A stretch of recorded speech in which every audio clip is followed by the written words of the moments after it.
Hey everyone, and welcome to a brand new video. Tonight we have 2 hours of horror stories as per usual. I hope you all enjoy them.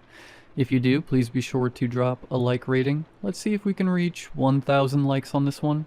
Dropping a like only takes a quick second and it helps out the channel immensely. Subscribing if you are new is also very much appreciated, as I do post content just like this all of the time. Sit back, do whatever it is that you do to relax.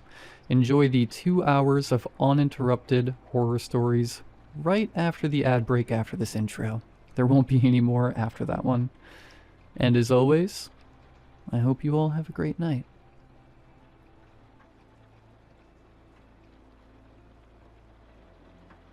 The efficiency of small spaces was the selling point.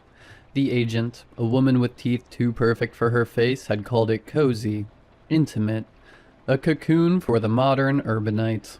What she meant, what I understood in the bone-deep way one understands the subtext of a rental agreement, was that it was cheap.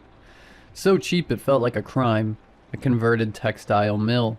The apartment was a single, open-plan box. The bathroom, a modest cube of tile and chrome, was the only room with a proper door. Everything else was a flow, a seamless continuity of concrete floor, exposed brick, and drywall painted the color of old dishwater. The building was steel and concrete, a monument to brutalist efficiency. It was also, all things considered, fairly silent most of the time. No creaks, no groans, no settling sighs of an old house.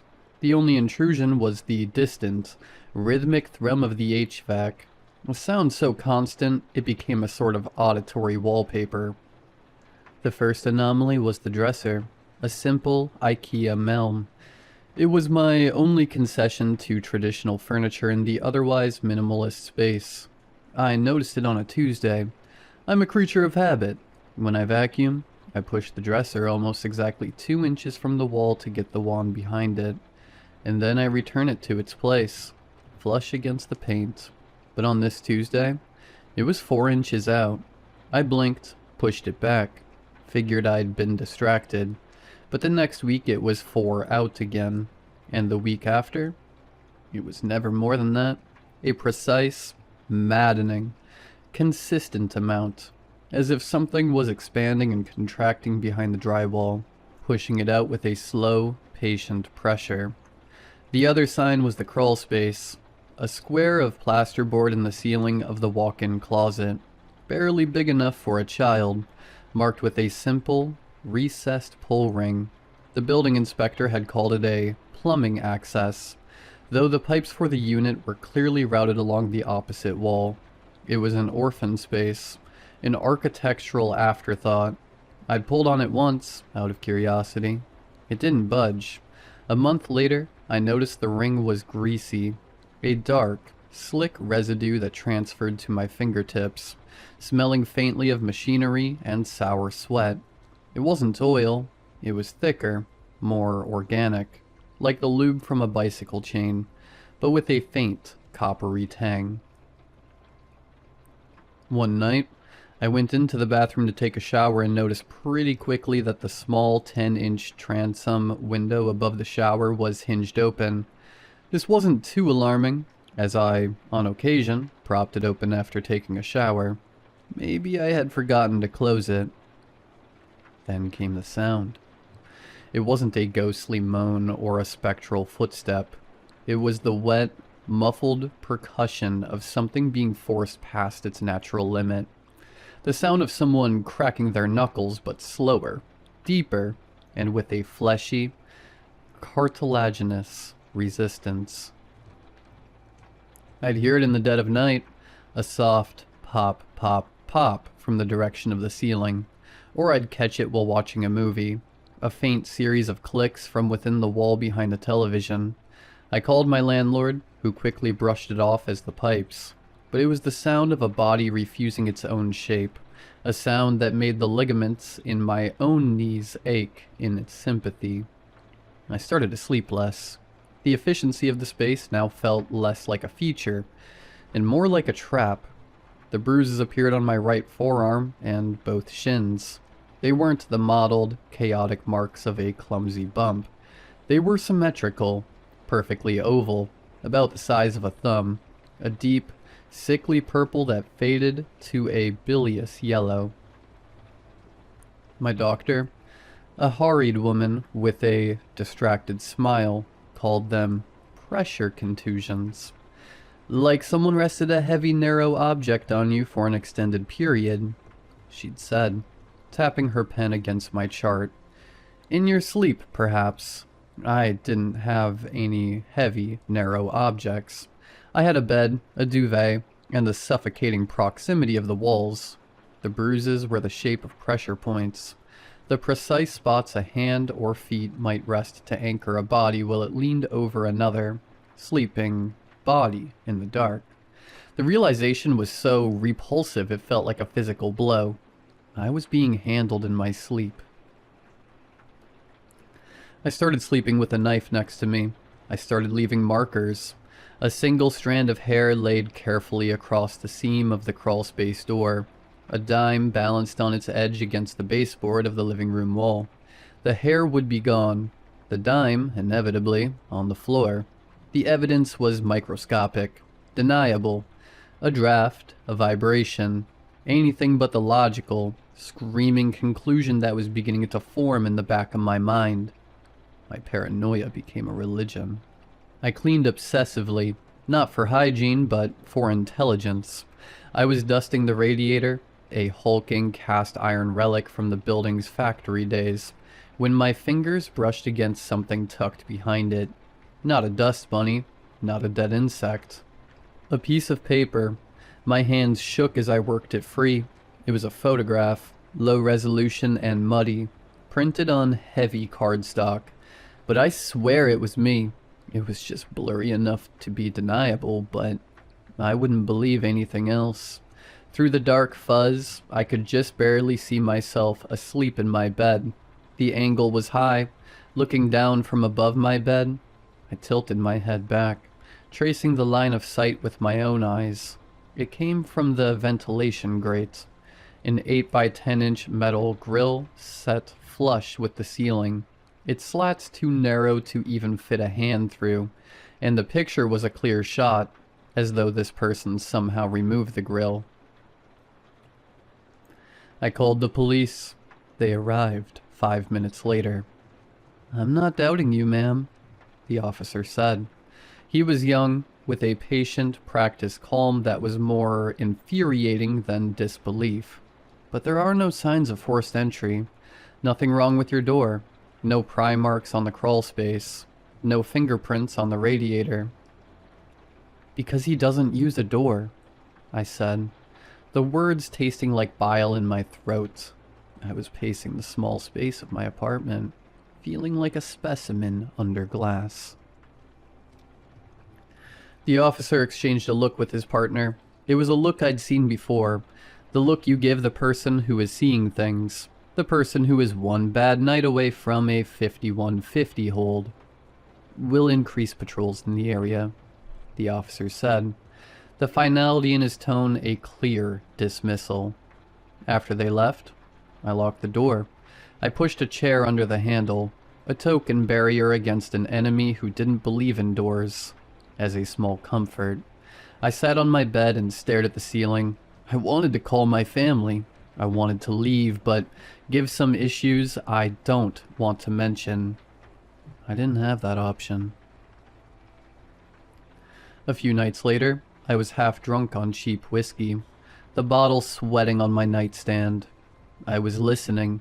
The building was so quiet tonight. The HVAC, the background noise that had become my anchor, was silent. I listened for the clicking, for the wet, muffled pops. There was nothing. The silence was worse. It was the silence of something holding its breath. I had to get out, just for a few minutes. I pulled on my shoes, the movement feeling clumsy and loud in the stillness. I turned off the lights. The building hallway was a tomb of concrete and echoing footsteps. The heavy steel door of the building groaned shut behind me, and I felt a pang of something that was almost relief. The night air was cool on my face. I just needed to walk around the block to feel open space. I was gone for 10 minutes, 15 tops. As I started walking back, I began feeling a dreadful pit form in my stomach. For what reason other than maybe supernatural premonition, I didn't know.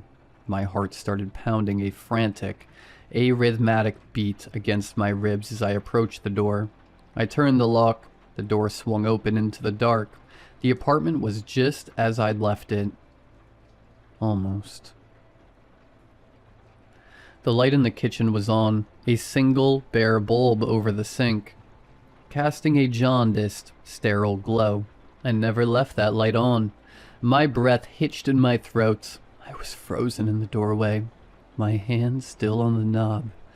The apartment was silent, but it wasn't the empty silence of before.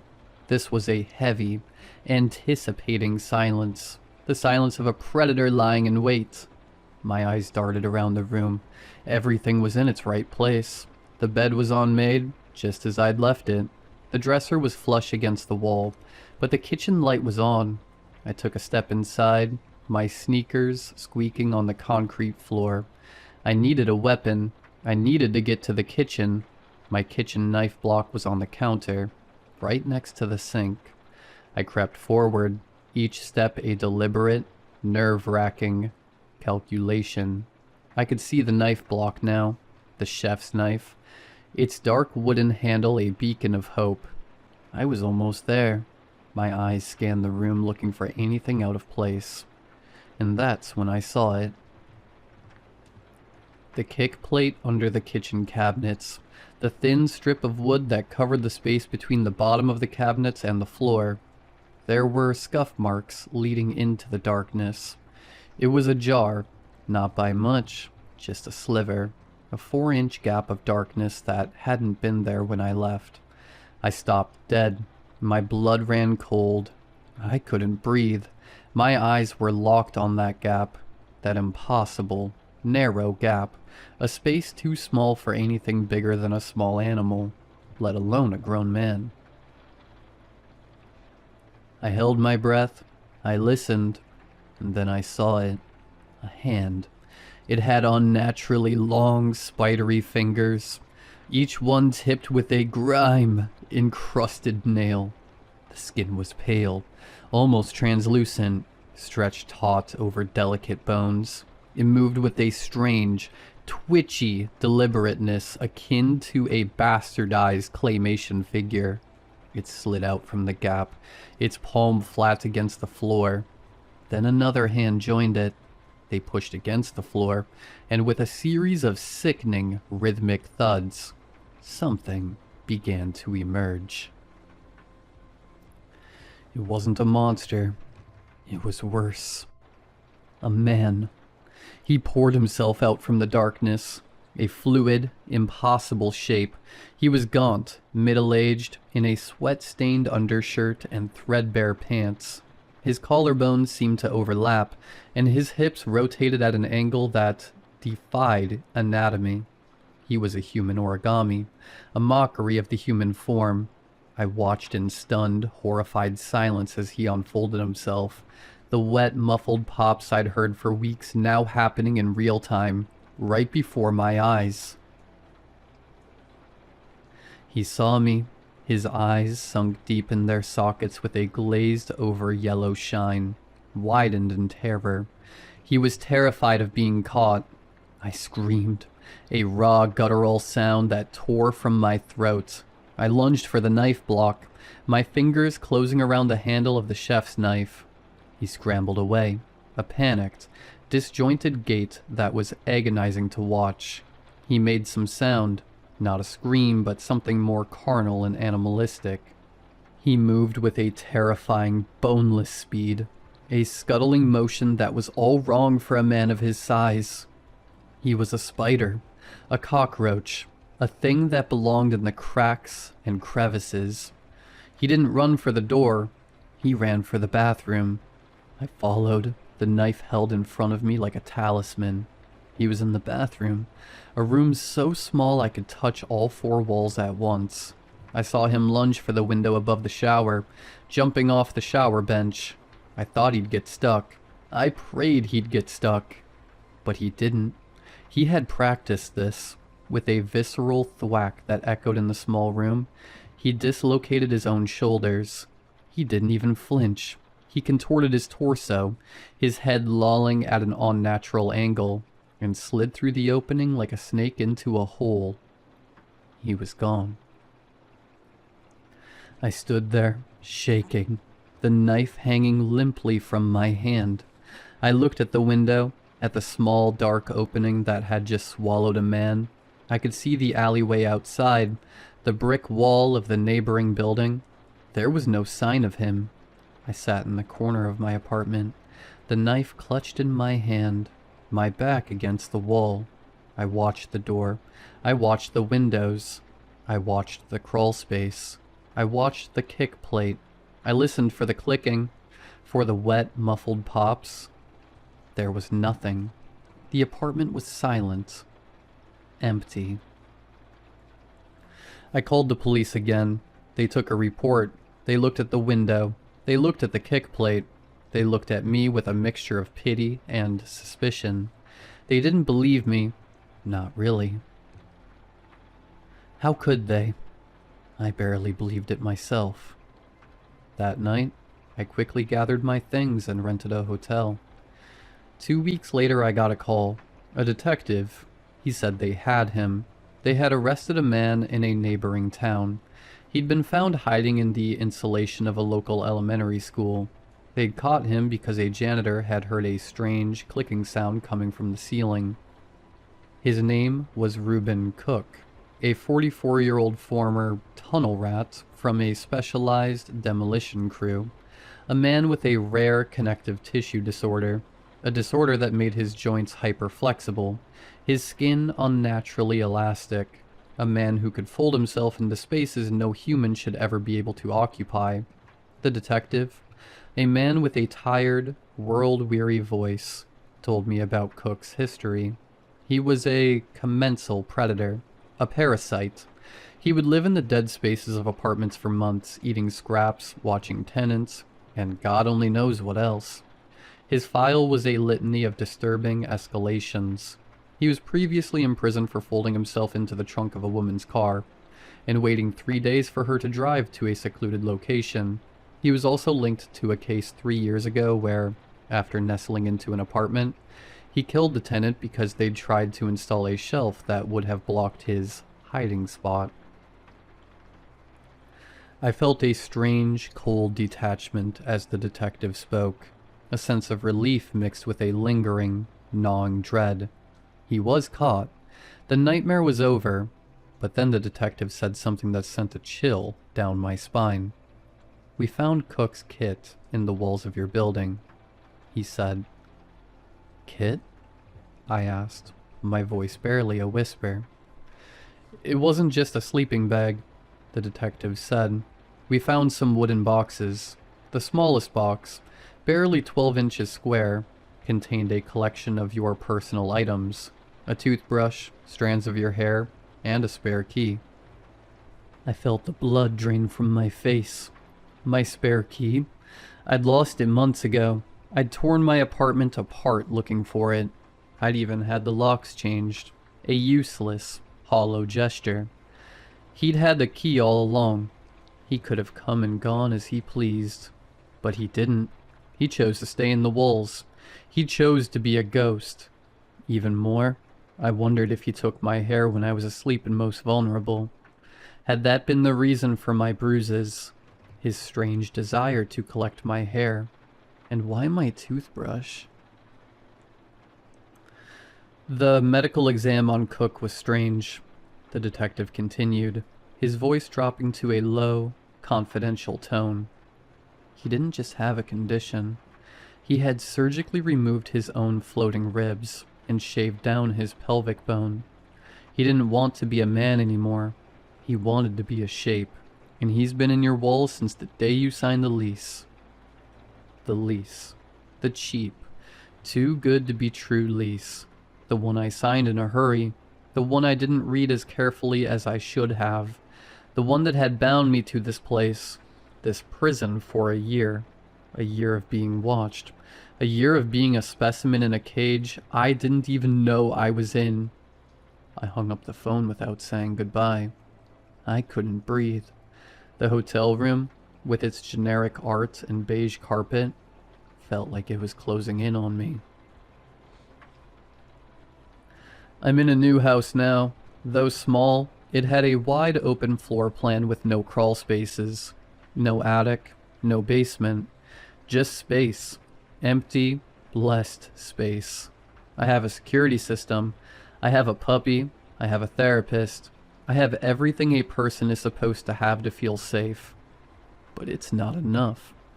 My friends haven't helped much. They began giving him names as if it were all a joke.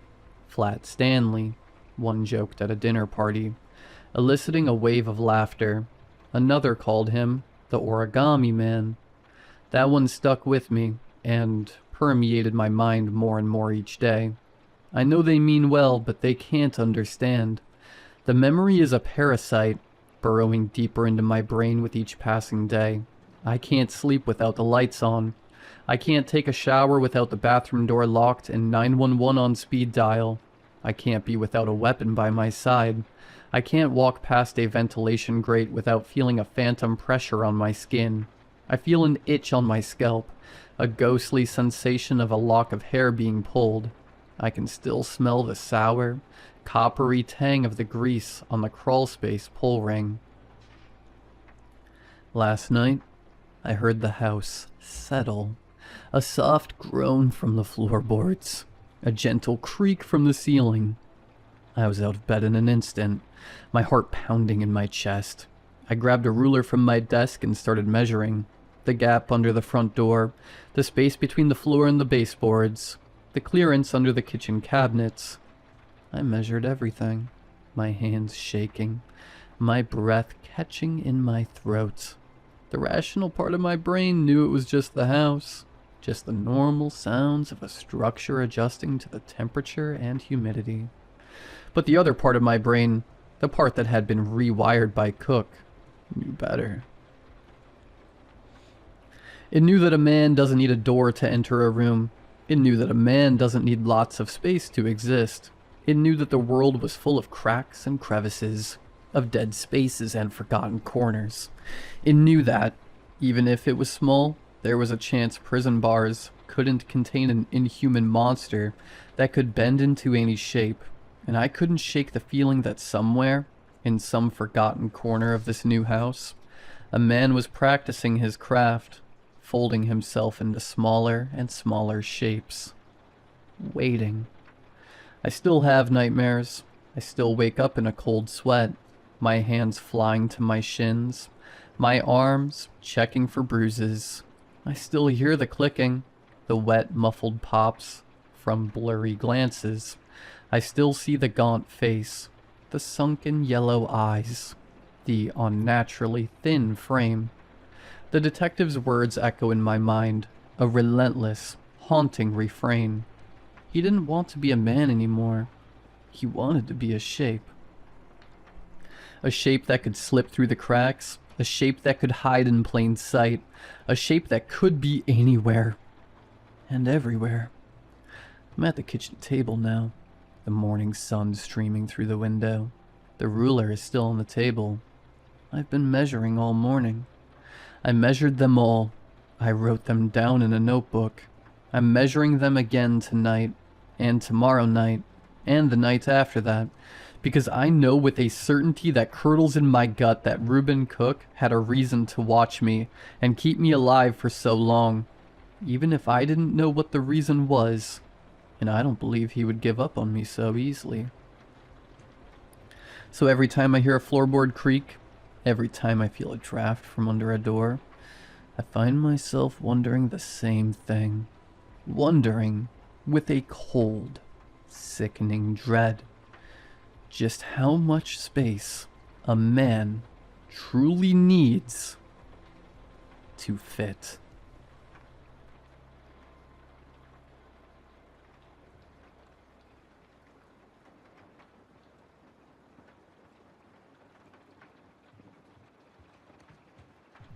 I've always been a creature of habit.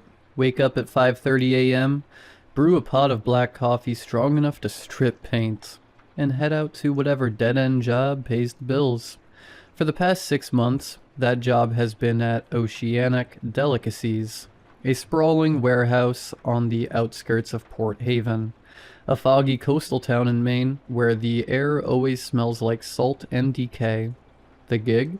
Quality control tester for shrimp. Yeah, you heard that right. My job is to eat shrimp. Or at least, what I thought was shrimp. It started innocently enough. I saw the ad on a job board online. No experience necessary. Competitive pay. Must have a strong stomach and no seafood allergies. I figured why not? I've been laid off from my last position at a cannery. Something about automation replacing human hands, and my savings were dwindling faster than the tide recedes. The interview was a joke. A quick chat with a bored HR rep named Marlene, who handed me a form and a pen. "Sign here and you're in," she said. Her eyes glazed like she'd repeated the line 1,000 times. The warehouse was massive, a labyrinth of conveyor belts, humming freezers, and the constant clatter of machinery. My station was in a sterile white room at the back, isolated from the main floor. It was called the tasting lab, but it felt more like a clinical exam room. Fluorescent lights buzzing overhead, a metal table with a stool, and a one-way mirror on the wall that I swore someone was always watching from behind. Every day, I'd clock in, don a hairnet and gloves, and wait for the samples. The process was simple. A slot in the wall would open, and a tray would slide out with 10 to 15 shrimp, peeled and deveined, sometimes raw, sometimes cooked in various seasonings. I'd eat them one by one, noting texture, flavor, freshness on a digital tablet. Too salty? Mark it. Rubbery? Flag it. Off-putting aftertaste? Report it. Then the tray would retract and another would appear. 8 hours a day, 5 days a week. It was monotonous, but the pay was $25 an hour, plus benefits. In Port Haven, that was a king's ransom. At first I loved it. Shrimp had always been a guilty pleasure. Cocktail shrimp at parties, shrimp scampi on date nights back when I had those. The samples were premium, plump, juicy, with that briny snap you only get from fresh catch. I'd chew slowly, savoring the burst of ocean flavor, the subtle sweetness beneath the salt. My notes were glowing, excellent firmness, perfect balance of umami, no fishy undertone. I even started dreaming about shrimp, endless platters floating in a sea of cocktail sauce. But around week 3, things got weird. It started with the textures. One batch felt off, like the meat was too fibrous, almost stringy, as if threads of something tougher were woven in. I noted it, slightly chewy, possible overprocessing. The next day, another tray came with shrimp that wiggled faintly when I picked them up. I blinked thinking it was a trick of the light, but no, tiny spasms, like they weren't quite dead. Residual nerve activity, ? I typed, my fingers hesitating. In the cannery days, I'd seen fish twitch post-mortem, but shrimp? They were supposed to be inert. I mentioned it to Marlene during my weekly check-in. She laughed it off, her voice tinny over the intercom. "Oh, that's just the new sourcing. We're testing deep-sea varieties. Fresher than fresh. Keeps the flavor locked in." I nodded, but a seed of doubt planted itself. Deep-sea shrimp? I'd never heard of such a thing being commercially viable. Port Haven's waters were shallow, battered by storms, not the abyssal depths. As weeks turned to months, the anomalies piled up. Some shrimp had an iridescent sheen, like oil on water, shifting colors under the lights, blue to green to purple. Others tasted metallic, a coppery tang that lingered on my tongue for hours. I started getting headaches after shifts, pounding migraines that blurred my vision. At home, I'd collapse on my couch, staring at the ceiling, feeling like something was crawling under my skin.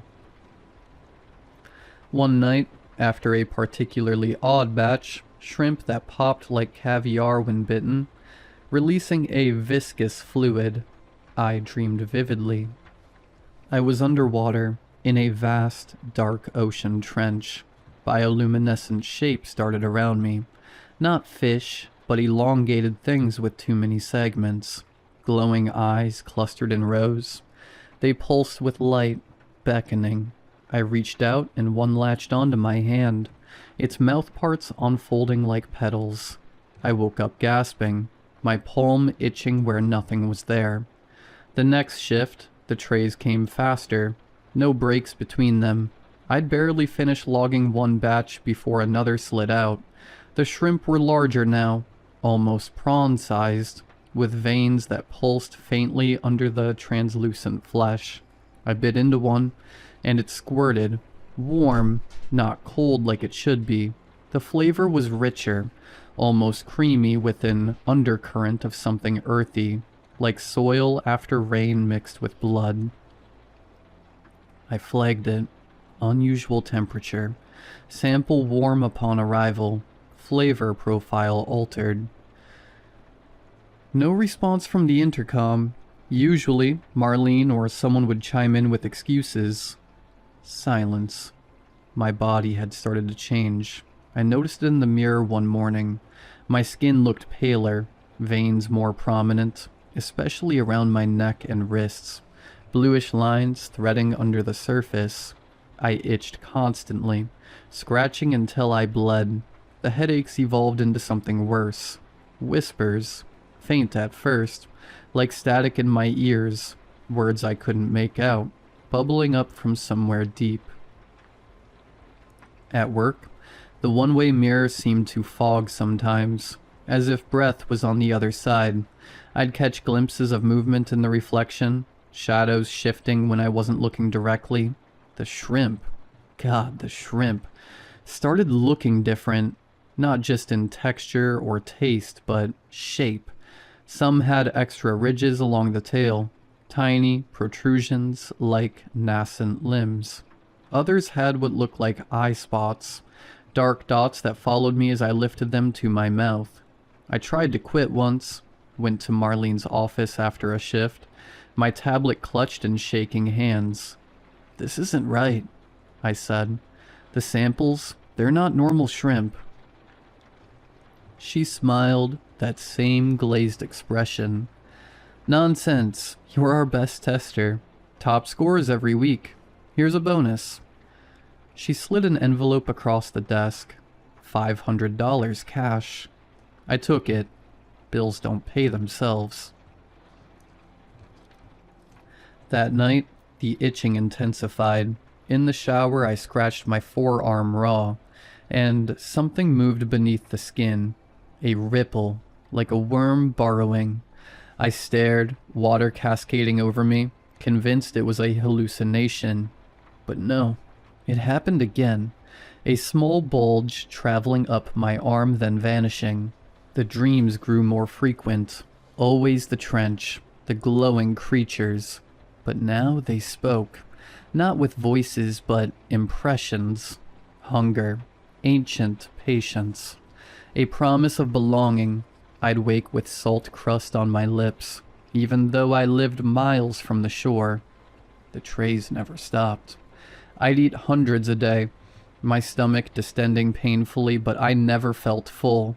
The shrimp were alive now, unmistakably. They'd curl when touched, antenna, actual antenna twitching. Some tried to escape the tray, scuttling toward the edge. I'd pin them with a fork, force them down. The taste was exquisite agony, sweet decay, electric vitality surging through me. My notes became erratic.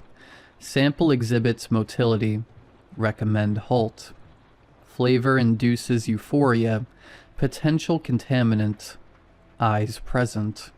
Multiple. Still, silence from the intercom.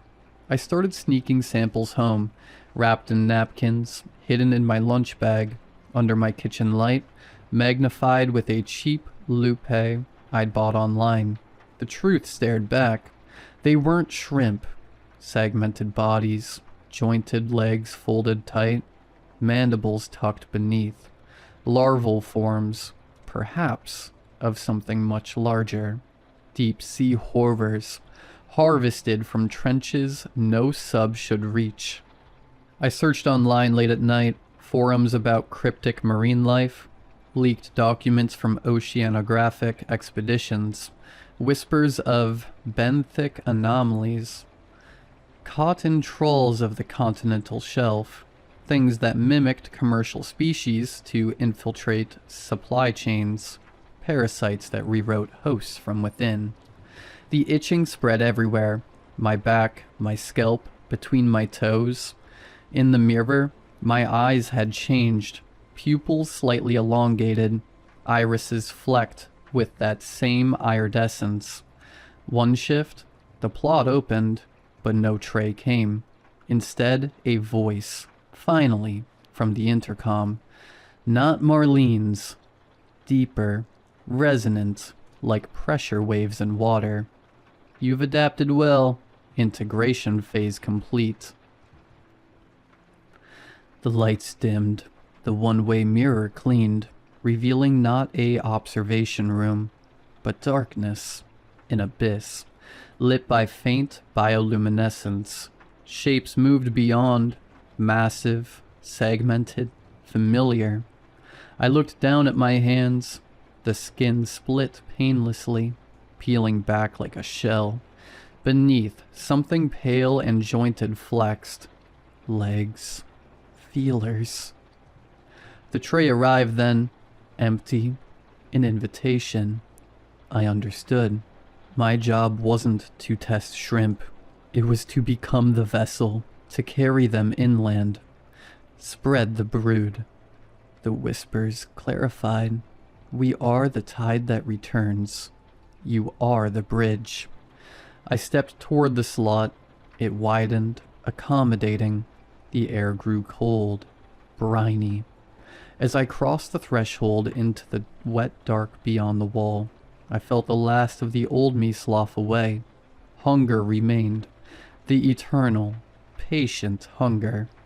Back in the lab, a new stool waited, a new tablet. Soon, another applicant would sign the form.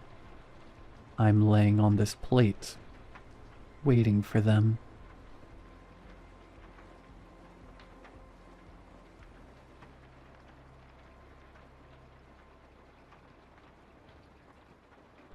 This all began 3 weeks ago, after my almost year-long relationship with my ex ended.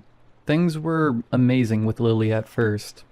She was hot, way out of my league, but what really made me fall for her was how well we meshed together, how seamlessly we understood each other. She met my every need, big or small. I'd have only just put my fork down to reach for the tomato sauce, and she'd already be passing it to me. I'd sink onto the couch, in the mood for a good horror movie, and before I could suggest the idea, she'd smile and say, "This feels like a horror movie night." I'd wake up from some pretty heated dreams, and she'd already be swinging her leg over me, ready to start the morning exactly how I imagined it. So after 5 months, I made the very smart, not at all too soon decision of asking her to move in with me. It was amazing, at first. She was the first girl I'd ever met who didn't care if I played video games for hours, because she'd just sit beside me the whole time watching me play. She didn't care what I did, as long as I was within reach. Always within reach. Her nails would trail circles on the back of my neck, glide along my arms, or she'd just rest her foot on top of mine. She constantly wanted me in touching distance. I loved it at first. I knew we were probably getting a bit too attached to each other. I stopped seeing my friends as much. I called my family less. Then one day after work, the guys invited me to the pub. It made me realize it had been way too long since I hung out with them. I didn't see the problem and texted Lily to let her know I'd be home late. Just a few pints. There was a skimpy at the bar, so I didn't stay long. I didn't even look at her. I averted my eyes out of respect for Lily. I was a good guy, a good boyfriend. When I got home, Lily was livid. "You went to a skimpy's bar?" There wasn't a bar in our rural mining town without skimpies, and I barely even stayed an hour, but I didn't argue. I felt guilty at the hurt in her eyes as she sobbed into my chest. I didn't realize she'd feel so hurt by it, but of course she would. I never should have gone. So I stopped going out to the pub with the guys. I thought it was the skimpies that were the problem. So, when the guys invited me out to play golf, I thought it'd be no big deal. It was completely innocent. Wrong. She was livid at me again. "You don't even like golf," she cried out. "I just wanted to see my mates," I said carefully. "So you'd rather spend time with them than me?" "Babe." I was shocked seeing this insecure side of her I'd never seen before, and definitely a little put off. Was she being serious? "I am allowed to see my mates, right?" I said it slowly, hoping it'd make her understand how ridiculous she was being. And it did. She sighed, her anger dissipating, replaced by the sort of sadness that reminded me of a kicked puppy. It made my stomach clench in guilt. "I'm sorry. I just missed you," she said. After that, she stopped being livid whenever I went out without her. Instead, she punished me quietly. If I came home from playing pool at a mate's house, she'd barely look at me, barely speak. I'd feel sick with guilt even though I knew I'd done nothing wrong. The breaking point was lunch with my mom. I got home, and she gave me the exact same attitude she always did, acting all cold and distant and miserable, which in turn made me miserable. I'd had enough. I was sick of it. "Are you serious, Lily? You're seriously going to make me feel bad about seeing my own mother, the woman who gave birth to me?" "I'm sorry," she said, tears in her eyes. "I just get jealous." "Of my mom? That's insane." She stepped closer. "Well, maybe. Maybe I just want you all to myself. Is that really so bad?" She murmured softly. For a moment, I was in a trance, forgetting why I was mad in the first place as she stared up at me from under her lashes. Her soft lips pressed into a little pout. I knew if she touched me, I'd cave, so I stepped back. "I don't think I can do this anymore," I said quietly, refusing to meet her eyes. If I did, I wouldn't be able to say it. "I think we need a break." "A break?" she scoffed. "Or a break up?" I didn't answer. "Let me make the decision for you," she said. "Good luck finding anyone else who understands you like I do." She packed her things and left. I stayed silent even though one word from me would have stopped her, even though I wanted to stop her. This was for the best, for me and for her. She was too attached. It wasn't healthy for either of us. The weekend was hell. I'd sit in front of my console, staring at the loading screen, remembering her fingers in my hair, her constant touch, her steady, comforting presence. And then the house would feel unbearably empty. When I went back to work, everyone could tell I was in a foul mood. At the time, I didn't notice anything strange about that day. Looking back now, I don't know how I missed it. "Everything all right, mate? You and your missus have a fight?" Greg, my older manager, asked. He was a good bloke. Always had been. "I messed it all up," I mumbled without thinking. It was the only sentence my brain seemed capable of forming. "Oh, you're both doing well then? That's great, mate. Must just be a bit hungover, hey?" Greg said with a wink. I frowned at him, but I was too wrapped up in my own head to notice how little sense his response made. It wasn't until the next shift that I really started paying attention. "Jerry and the boys are meeting at the pub later. Joining us, Harry?" Lachlan asked. I blinked. My first instinct was to say no, that I wasn't in the mood. Then I realized there was nothing stopping me anymore. No one waiting at home, and a pint with the boys sounded better than going back to my empty apartment, where everything reminded me of her. "Yeah, sure," I said. "Ah, bummer. The missus still has a problem with those skimpies, does she? You really should tell her they've got nothing on her, and her banging body." Lachlan chuckled. "Don't talk about her like that," I snapped. Then I frowned, the words catching up to me. "I said I'll come. We broke up. Didn't Greg tell you?" "She don't get what she's doing with a guy like you." "You're what, a 4? Nah, like a 3.5. Lily is a solid 10. I stared at him, annoyed as hell, but more confused than anything.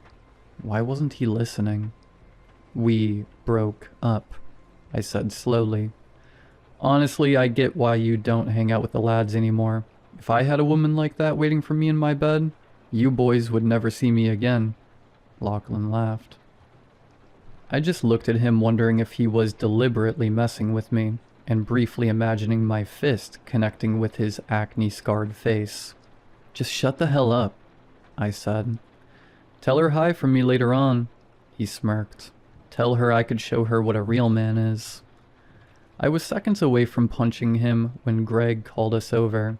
That night, I joined the lads at the bar. I still caught myself averting my eyes from the skimpy, even though I had no reason to anymore.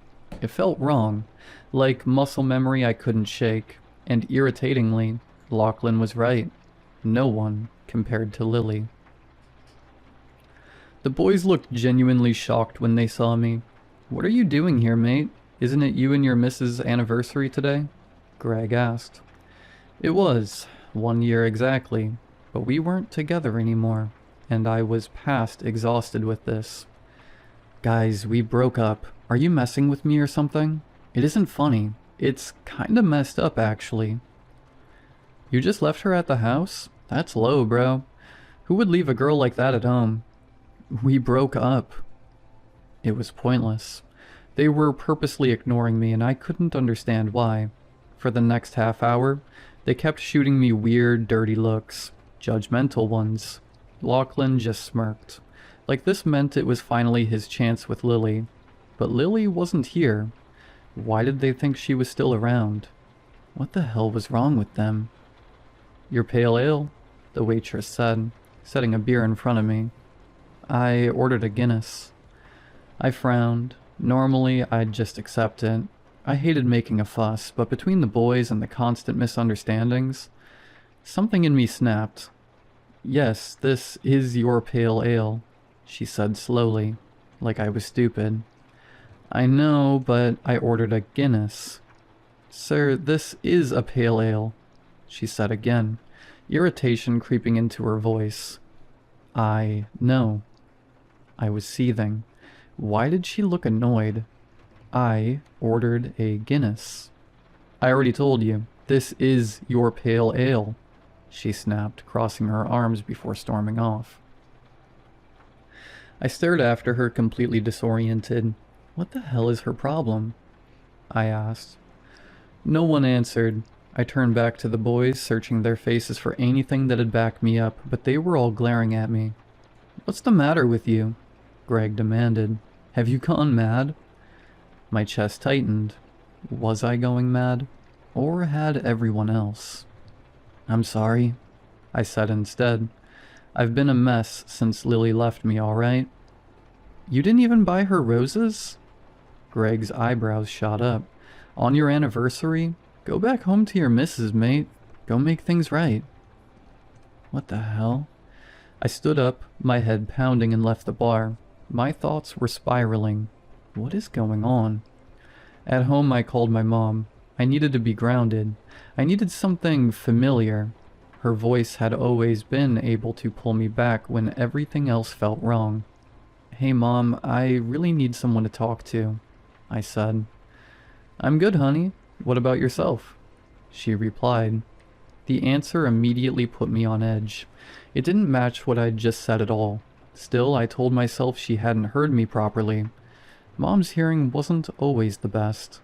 Not great, honestly. Lily and I broke up a few days ago. My throat tightened as I said it. Tears stung my eyes. The first time I'd felt close to crying since she left. Talking to my mom always did that, like I could finally let my guard down. Did she like the flowers? What flowers did you get her? I hope you cooked her a good dinner too. You've got a good one there, Harry, Mom said cheerfully. My body went cold. No, there was no way she was ignoring me too. My mom wouldn't do that. She'd never be that cruel. I tried again, slower this time. Mom, we broke up. Lily and I broke up. That's wonderful. I'm so happy you found such a beautiful relationship. You better put a ring on it soon. She laughed. I hurled my phone across the room. My chest rose and fell as I paced. Why didn't anyone understand what I was saying? Lily's voice echoed in my head. Good luck finding anyone else who understands you like I do. My thoughts raced. It was ridiculous. Impossible, but I couldn't shake the feeling that this was somehow her doing. Had she told the boys to mess with me, to make me feel crazy as some kind of punishment? I was sure most of them would do anything if she smiled at them. But my mom too? That didn't make sense. Needing answers, I rushed back to my phone, relieved to see it hadn't cracked. The call was still connected. Harry, are you there? Yeah, I've gotta go, Mom. Love you, I said. Yes, I am looking forward to lunch next week. She replied pleasantly. Even that didn't line up with what I'd said. I ended the call with a shaky breath and dialed Lily's number, only hesitating for a moment. She picked up on the first ring, just like she always used to. Lily had always been within reach, always there when I needed her. Harry? Her voice was soft, sad. My chest tightened instantly. I'd missed her voice more than I wanted to admit. I forced myself to stay focused. Did you tell everyone to mess with me? Mess with you? She repeated. Relief flooded through me so sharply, it almost made me dizzy. For the first time in days, someone had responded in a way that actually made sense. She wasn't ignoring me. She wasn't twisting my words. She was listening. She was understanding me. Harry, what are you talking about? I hesitated, suddenly aware of how insane I sounded. Still, I couldn't let it go. It's just, everyone is ignoring me. They're not listening to a thing I'm saying. They're making me feel crazy, and I remember the last thing you said to me was, good luck finding anyone else who understands me like I do. She went quiet. The silence stretched unbearably. My heart hammered in my chest. I said that because I was hurt, she said finally, her voice low. Guilt stabbed straight through me. I'd never wanted to hurt her. That had never been my intention. What do you mean everyone is ignoring you? She asked. She sounded genuinely confused, concerned even. I dragged a hand down my face. It's like they're pranking me. I'll say one thing, and they'll respond with something that makes no sense. I can't get through to anyone. Saying it out loud only made it feel worse. Unreal. Like I was describing someone else's breakdown. I understand, she said. My head snapped up. You do? Yeah, since coming back to live with my parents, seeing my friends again, I don't know. It's like no one's on the same wavelength as me. I can't connect with anyone either, Harry, she said quietly. Not since you. My chest ached. This wasn't what I meant, was it? I miss you. The words tumbled from my mouth before I could stop them. They felt right to say. I did miss her. I miss you too, but you're right. This is for the best. When I moved out there, all I had was you. I guess I got pretty attached. It was hard to make friends. I was jealous you had so many people, and all I had was you. She sighed, and the sound twisted something deep in me. I remembered those moments clearly now. Her jealousy, her insecurity. I'd always brushed it off, but I'd lived in this town my whole life. She'd left everything behind for me. Family, friends, her entire support system. Of course she'd clung to me. Why had that ever felt like a problem? Why hadn't I just brought her along more? instead of insisting on doing my own thing. The more I thought about it, the less sense our breakup made. The unease I'd felt around her dissolved, replaced by regret, so sharp it made my chest hurt. I want you back, Lily. I'm so sorry for neglecting your feelings. I was a shit boyfriend, I said. I want you back too. Hope surged through me, but I think we need a little more space. It's nice being around friends and family again. I am remembering who I was before you. Something inside me cracked. I didn't want her to remember who she was before me. I didn't want her to be okay without me. I wasn't okay without her. Give it another week, then I'll come visit and see if we still have something, she suggested. The thought of another week without her made my chest ache, but I swallowed it down. Okay. That whole week, the only thing keeping me sane was knowing I'd see her again soon. The insanity never stopped. People continued misunderstanding every word I said. Everyone still acted like Lily and I were together, like nothing was wrong. I'd order a chicken parmy at a restaurant and get spaghetti instead. And then finally, she came back. I picked her up from the train station and scooped her into my arms. She was just as stunning as ever, smelling amazing despite being in a stuffy train for 7 hours. Her laughter was like music in my ears. I'd never been more ecstatic in my life. We spent most of the evening in bed, and when we were physically exhausted, I rolled over to look at her and said, I'm never letting you out of my sight again. Finally, you know how I feel. She smiled, rolling her eyes.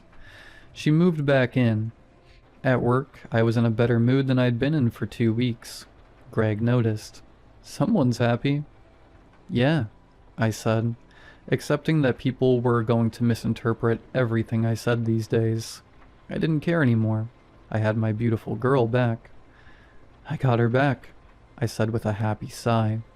Greg frowned. Who? Lily? His eyes widened. Did you two break up? Yeah, man. I paused. He understood what I said.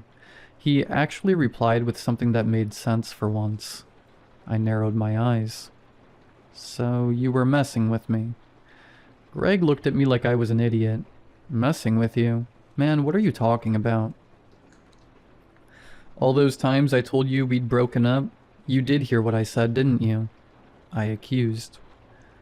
Mate, He paused, furrowing his brows like he was confused now. Huh, that's weird. What? I scoffed. You did tell us, he said in a sudden, shocked realization. You said it to Jerry 5 times in a row. We broke up. That was when I had decided to just mess with them back a few days ago. I'd stared at Jerry with a flat look and repeated it robotically, and he just chuckled and said, Yeah, I guess the weather is nice today, man. Weird. I swore you were going on about some other thing, Greg said. Wait, you said to me you pooped your pants. I almost laughed. That was also when I was messing with them. I just looked Greg directly in the eye and said, I pooped myself, to see how far he'd take this weird prank. But he just clapped me on the shoulder and said, That's great news, man. I stared at Greg, a cold, uncomfortable feeling washing over me, at the genuine confusion on his face. Dude, we thought you were losing your mind. Why did I think it was normal for you to say, let's go golfing? You hate golfing. You'd never suggest that. What the hell? He stepped back, looking like he wanted to vomit. I feel weird, man, he said. Are you okay? I asked, genuinely concerned. Yeah. He furrowed his brows and gave me a weird look. Let's, get back to work. It stuck with me all afternoon. They had all been genuinely hearing things I wasn't saying. The other guys started understanding me again, too. Even they seemed creeped out by something. It's like some voodoo stuff, I heard Jerry mutter to Lachlan. Lachlan almost looked scared when he looked at me now. I didn't let it spoil my mood. I was a little weirded out, sure, but I had my beautiful girl back. Everything felt right again. How was your day? Lily asked when I came home. I hugged her immediately and breathed her in. She was like a drug. Her scent, her warmth, her entire body relaxed. Good, but a lot better now. Over the week, the boys invited me out more than usual. They were persistent, but I refused every time. All I wanted was to be with Lily. I canceled plans with Mom. I wanted to spend every minute with her. I even started thinking about quitting my well-paying job for a remote one so I could stay home. Anything to be surrounded by her. Until one day, the boys cornered me at work. They all looked worried, even Lachlan. "Something's happening to you, man," Jerry said. "And it's because of Lily." "What?" I laughed, shaking my head. He stayed serious.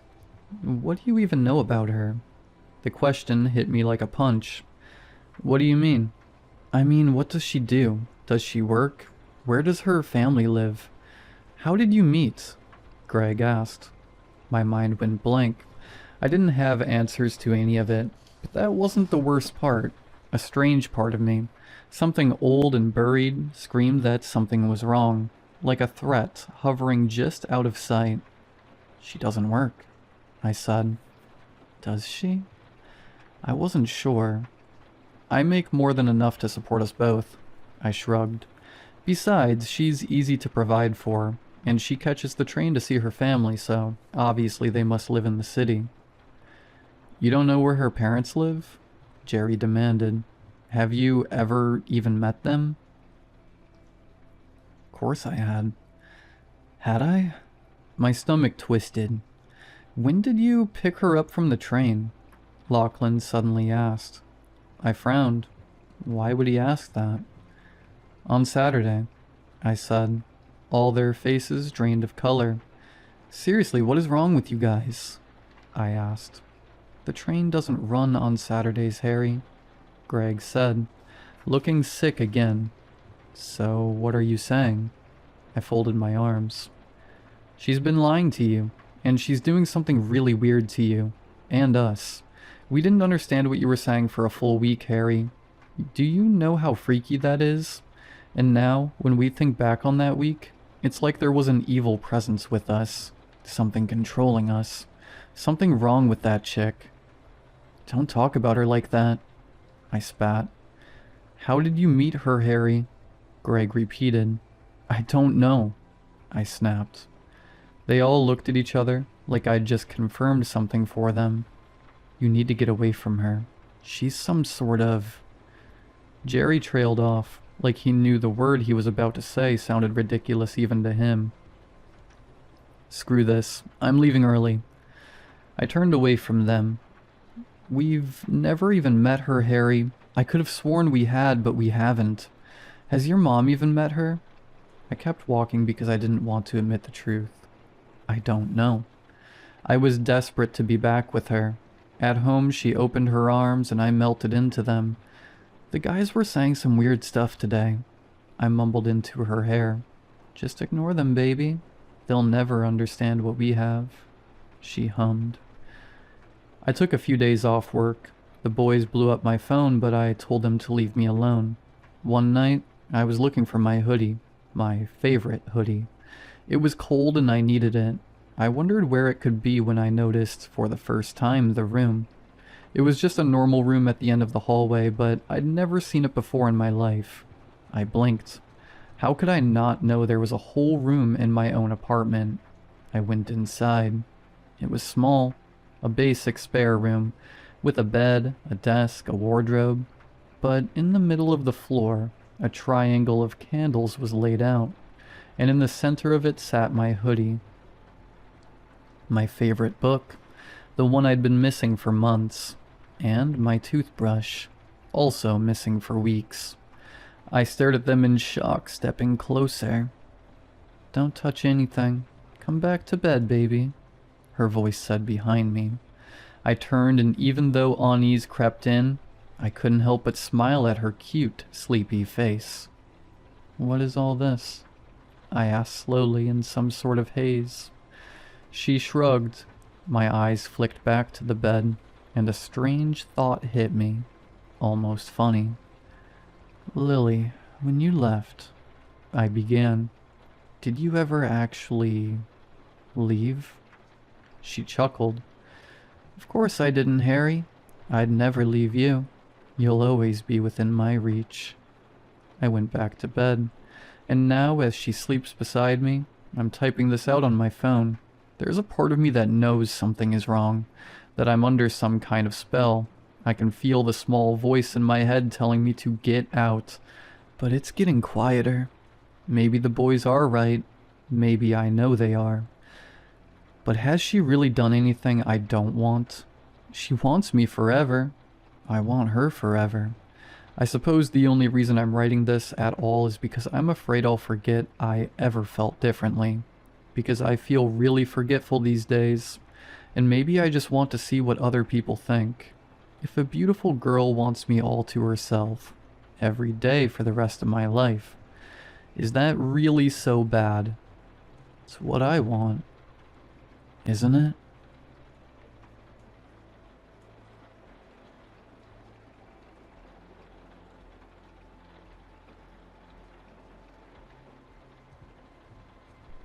It happened in third period. Xavier, one of the quieter kids in my class, came up to me with a clenched fist and a hand over his mouth. "Mr. Stanley?" He sputtered out a muffled cry into his palm and held his closed fist up to me. "What's up?" He unfurled his fist, revealing 4 bloody teeth in his palm. "I think I need to go to the nurse." He uncovered his mouth. His front teeth were missing, along with his bottom ones. The lines between his teeth were filled with dark red. Oh my god. I cringed at the sight. "Go to the nurse, Xavier. Take my tissues," I told him. I had encountered a few kids having a tooth fall out when I taught second grade. This was my first year teaching high school. Kids shouldn't be losing teeth unless they were getting into fights. Right as I handed him the hall pass, Jayla yelled from across the class, exclaiming that her back tooth came out. Then it was Albert, then Anthony, then Megan, then Sam, until the whole class was losing teeth. They cried but kept wiggling at their teeth. Tiny little taps rung out on each student's desk. I passed the storage of Kleenex boxes around the class, making sure each kid got a few. I tried calling the nurse, but she didn't pick up. I walked to the front of the class and announced, "Everyone stay in here. I'm gonna go get the nurse. I'll be back soon." It seemed like all the other teachers had the same idea. Teachers crowded around in the nurse's empty office, asking about where the nurse went. Others conversing about what happened in their classrooms. Everyone's story was the same. It started with one student, then the rest started losing them. I felt around in my mouth with my tongue, checking each tooth's sturdiness, strong as ever. The nurse walked back into the office. I talked to the principal. He's going to make an announcement immediately. We've already called 911. The news arrived shortly after the ambulances. Helicopters showed up too. Care flight, I think. Men in big white rubber suits closed off the area. Some of them had weird-looking gadgets. Over the next couple hours, hundreds of kids with gauze-stuffed mouths were sent home. Cameras were shoved in the principal's face. Some in mine, too. They all asked the same questions. How many students have been affected? Do you think this could be biological warfare? Biological terrorism? Chemical runoff in the water system? Are any of the teachers experiencing what the students have? I felt like a deer in the headlights. I was just a teacher. A confused, scared teacher. I got home at about 9. My wife, Mona, greeted me at the front door with a hug. "I heard about school today." She stepped back and examined me. "Are you okay?" "Yeah." I didn't want to lie, but it was the easiest option. I couldn't sleep that night. That sound of falling teeth clacking on the desks haunted me. School was canceled for the next 2 weeks. Everyone was talking about it online. Article after article about why and how this could have happened. A town meeting was held a day later. As soon as the superintendent walked on stage, The crowd murmured. A mother in the back screamed, "My son's in the hospital. Are you gonna pay for those bills?" This started a chain of furious parents yelling, asking what we would do for their kids. The superintendent was walked off stage, quickly replaced by a public health official. At this time, we are actively investigating what caused this spontaneous phenomena. We're trying our hardest to get you the answers you deserve. He was met with loud disapproval from the parents. As I left the meeting, I saw one of my students with his parents. It was Xavier.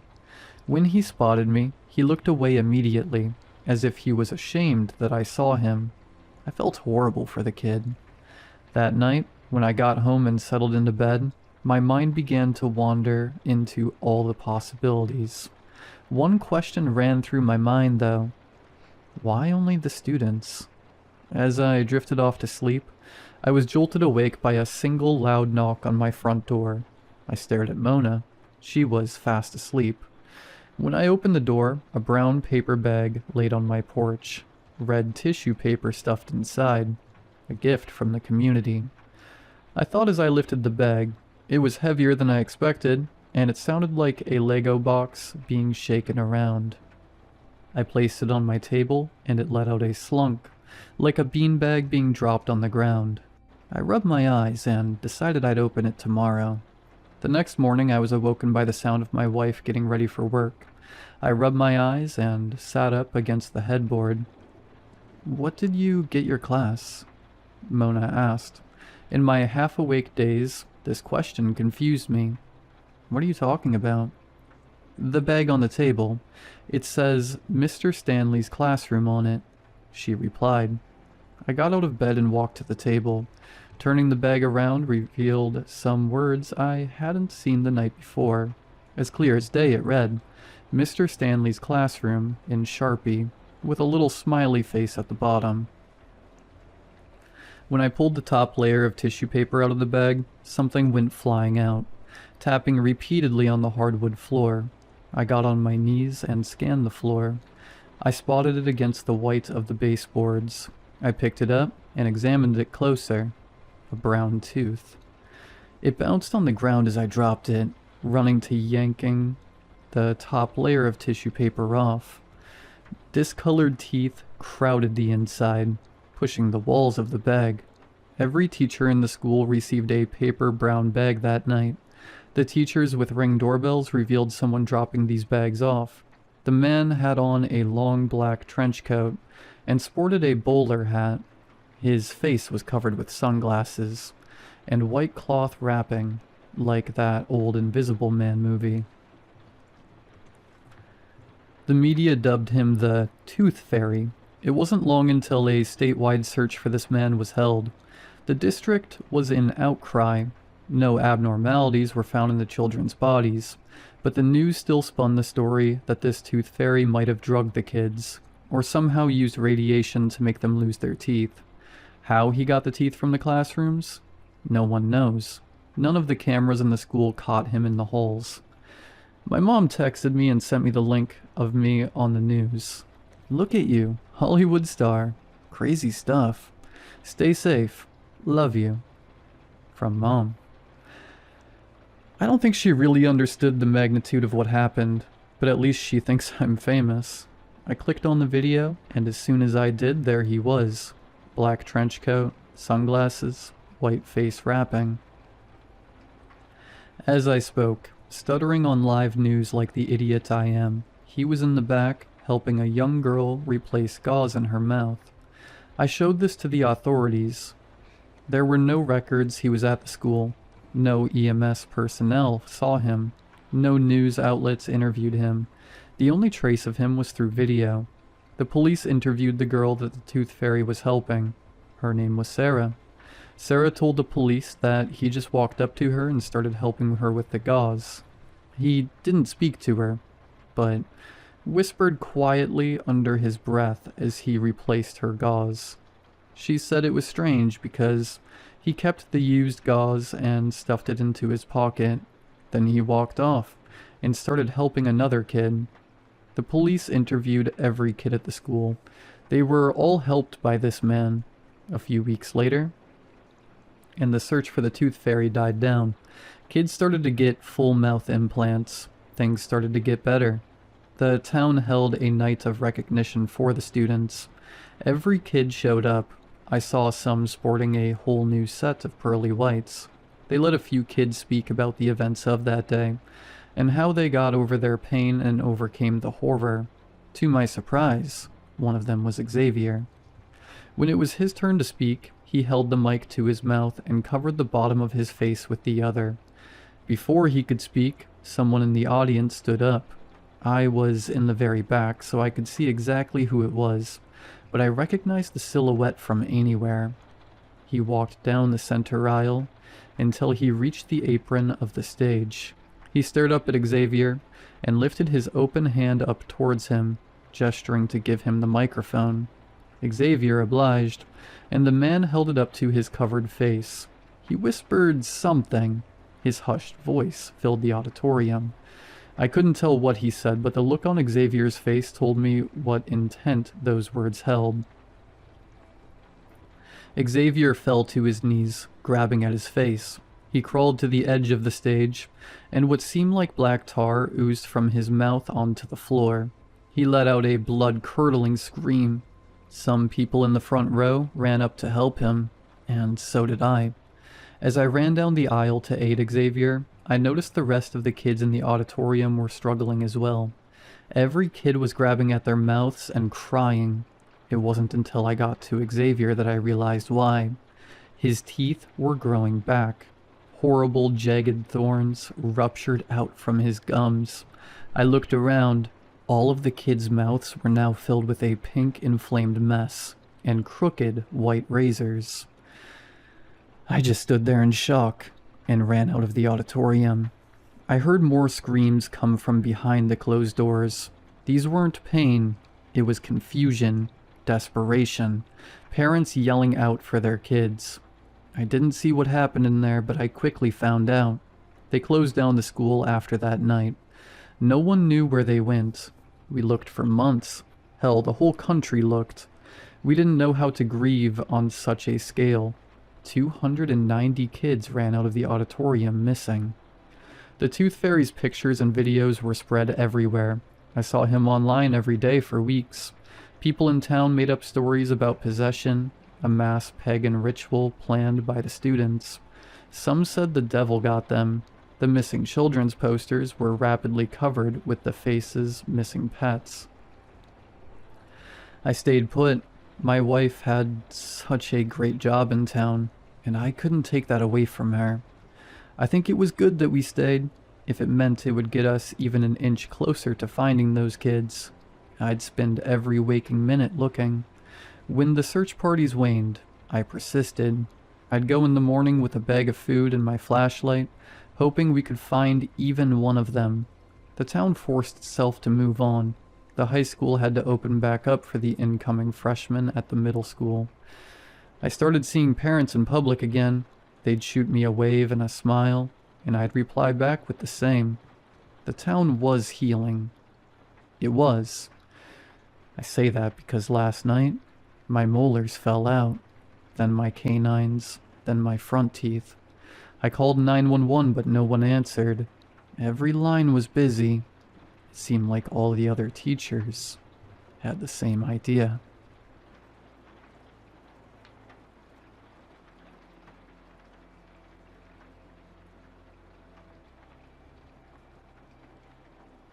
I don't really tell people this because it sounds insane, but this is something my family has lived with for years.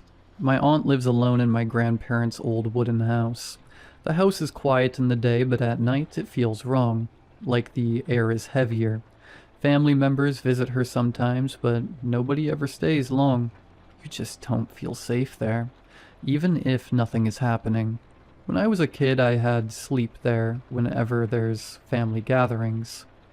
At night, I would hear her talking from the hallway. At first, I thought she was just praying, but then I realized she was having full conversations, whispering, arguing, sometimes laughing softly, when she would go suddenly quiet, like she was listening to someone answer. Then she would reply again, using words I didn't understand. Not Malay, not English, nothing I recognized. It didn't sound panicked either.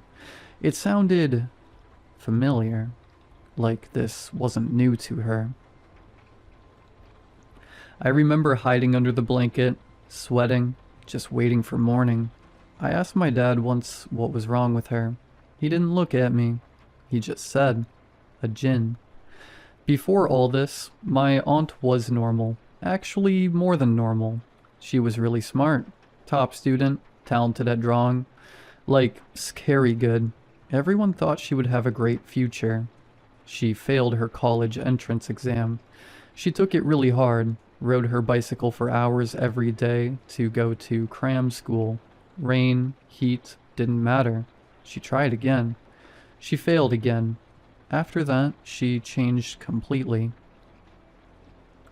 She would suddenly get angry and destroy things. Throw plates, smash glass, scream. One time she gathered every photo of herself as a young girl and burned them outside, slowly, calmly, like she was erasing proof she ever existed.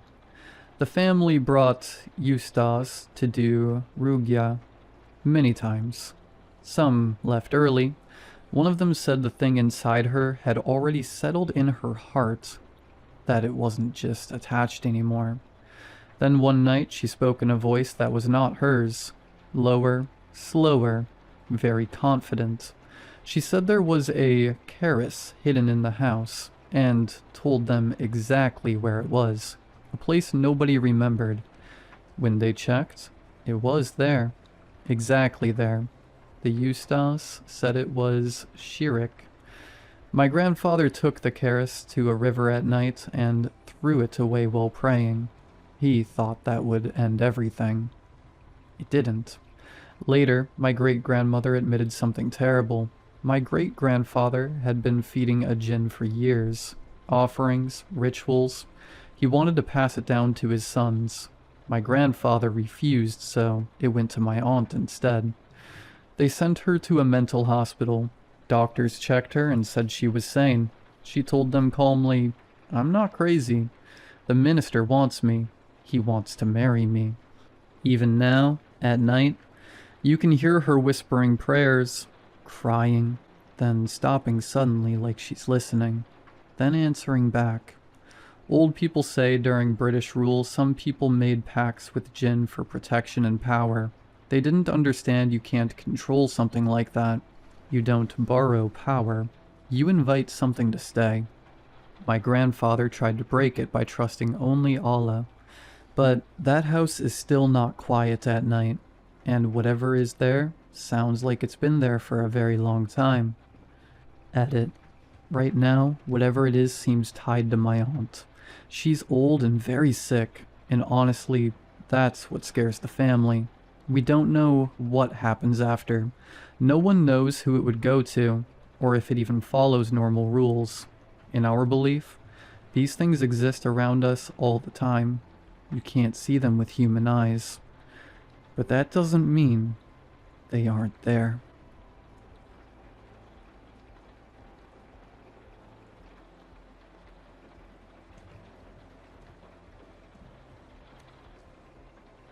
Senior year of college. My previous roommate graduated and moved back home to save money. I kept dwelling on the idea of a new roommate taking his place. Someone I don't know, sharing my space. The next afternoon, 3 sharp knocks echoed through the apartment. I swung the door open and was met by a young man with dark, greasy hair hanging over his eyes, clutching a single cardboard box to his chest. Hello? Can I help you?" I asked. In a raspy voice, he replied, "I'm your new roommate. Apartment 367, right?" I nodded. "Yeah, man. Come in. I'm Ben. Nice to meet you." He reached out his hand. It trembled as he spoke. "Name's Jackson." I held the door open and ushered him inside. As he passed me, the sharp aroma of bleach flooded my nostrils. I nearly gagged. I showed him around the apartment. "Not much here, but feel free to use my dishes if you need to." He didn't respond. Just nodded silently. his eyes scanning the room, like he was cataloging everything. I attempted to make conversation, but Jackson was like a brick wall. Out of sheer awkwardness, I decided to leave early for work. I said goodbye and told him I'd be home later that night. Jackson raised his hand in a stiff wave and let out the creepiest smile. When he smiled, it didn't reach his eyes, almost like the rest of his face had to catch up. I gathered my things and chalked it up to him being socially awkward.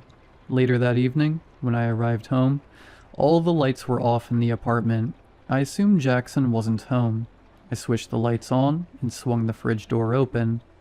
Inside were 10 packages of red meat, neatly stacked and tightly wrapped. As I stood there staring, I heard a faint croaking sound coming from Jackson's bedroom. I moved closer to his door. The croaking shifted into scratching.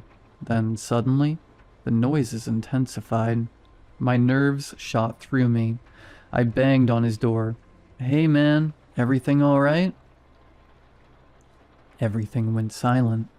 10 seconds passed. Then, in a gargled tone, Jackson hissed, Yes.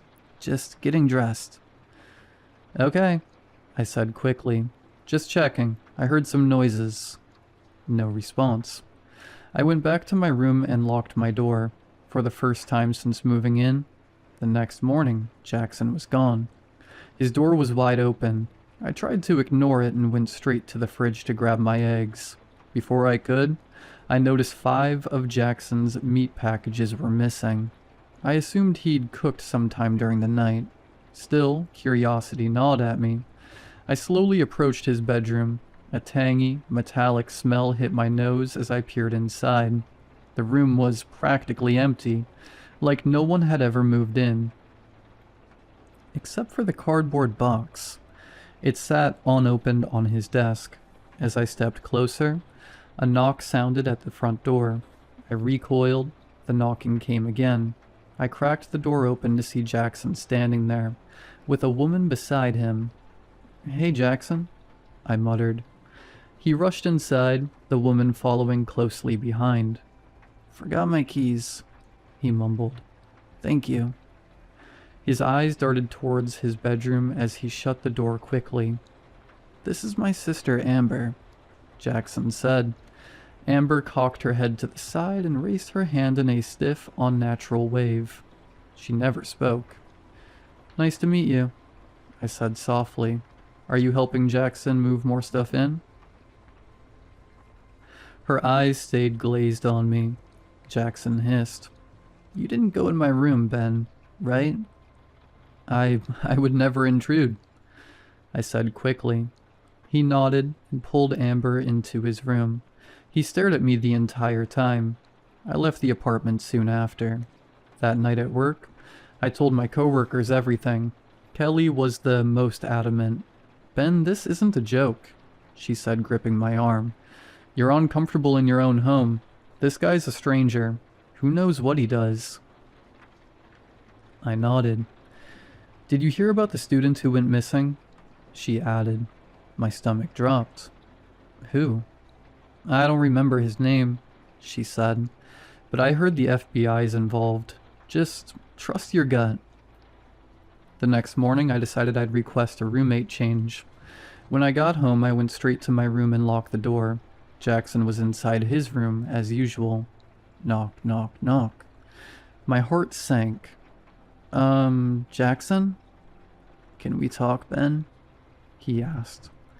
I'm about to go to bed. Please, it won't take long." I opened the door. Jackson stood a few steps back, smiling. "What do you want?" I asked. He sat on the couch, stiff and deliberate. "What makes your life?" he asked. I stared at him. "My friends, my family." He stared at me, never breaking eye contact. Then Jackson said, "Is that normal for most humans?" I looked at him perplexed. "What the hell do you mean?" His smile grew wider. "To stay under the radar, you must have friends and family." I was taken aback. "All right, Jackson. I've got work in the morning. Good night." He stood up almost robotically and headed toward his room. Before shutting the door, Jackson stared at me. "We are friends, Ben, right?" I nodded. He shut the door. The next morning, something felt wrong. Jackson's bedroom door was wide open. I don't know what came over me. Curiosity, fear, instinct. But I walked toward it. A slick, squishing sound came from inside. I hesitated. Then I looked in. Something was standing there, hunched over, trying to pull Jackson's skin over itself like clothing. The box sat beneath its feet. It twisted its head toward me in an impossible motion. I screamed and ran. At the front office, I told the woman my roommate wasn't normal. She forced a polite smile. "What's your apartment number?" 367. She frowned at her computer. "Sir, you were never assigned a new roommate." The police came, then the FBI. They told me Jackson was reported missing days before I met him. Then they asked about a woman named Amber. I barely sleep anymore. I'm still stuck in the apartment. I can't break the lease. Last night I saw it on the news. They found Jackson's body. His skin was missing.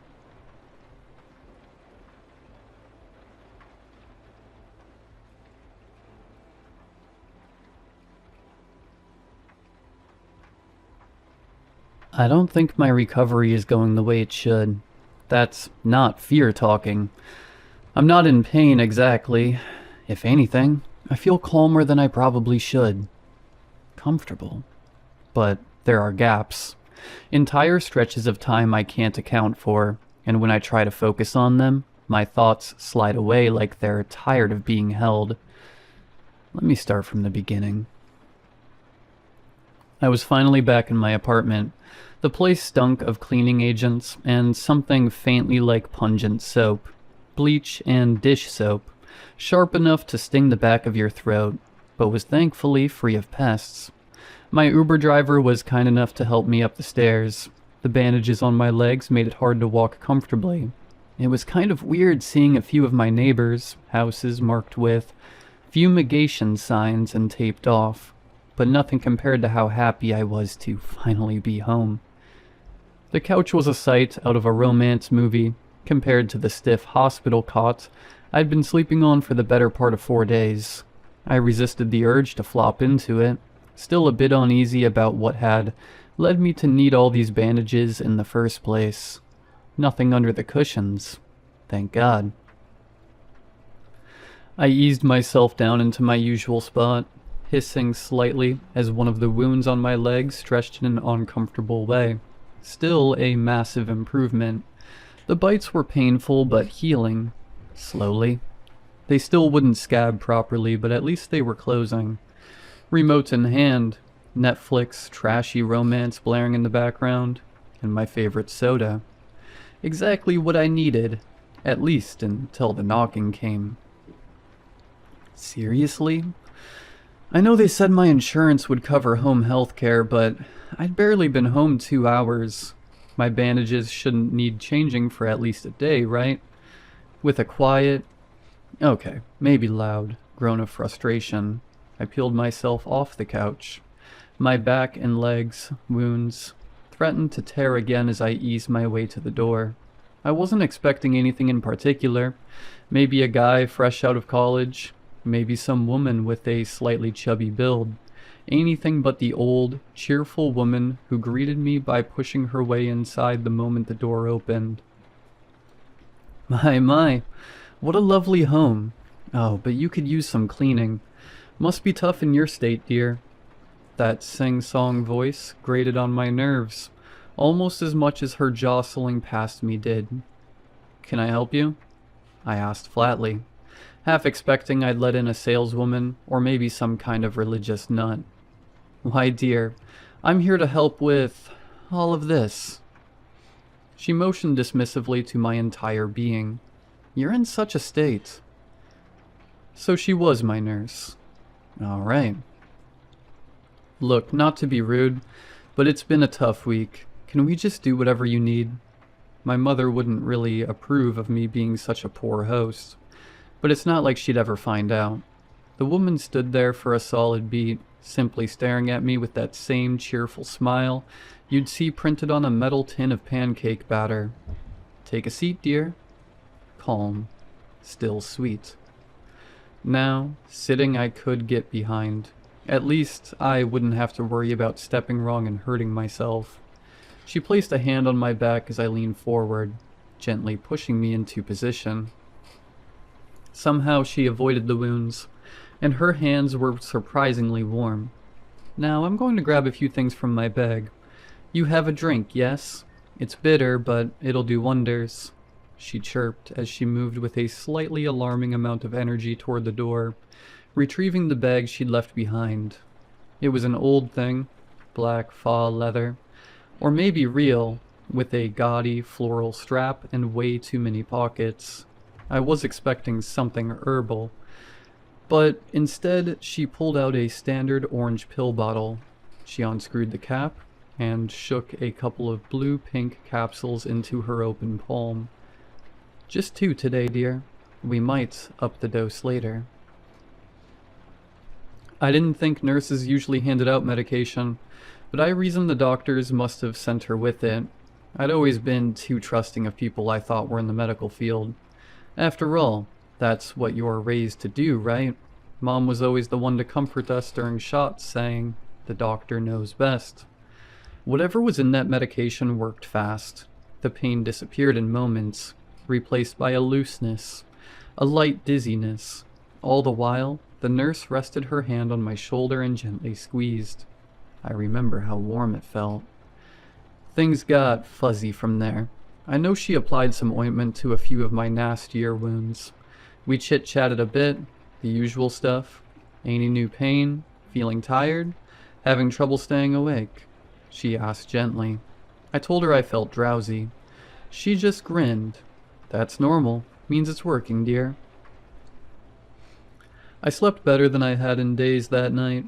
No waking up to fresh blood where a scab had torn loose. No nightmares about things crawling in my bed. Just black nothing. I woke up to blood on my sheets the next morning.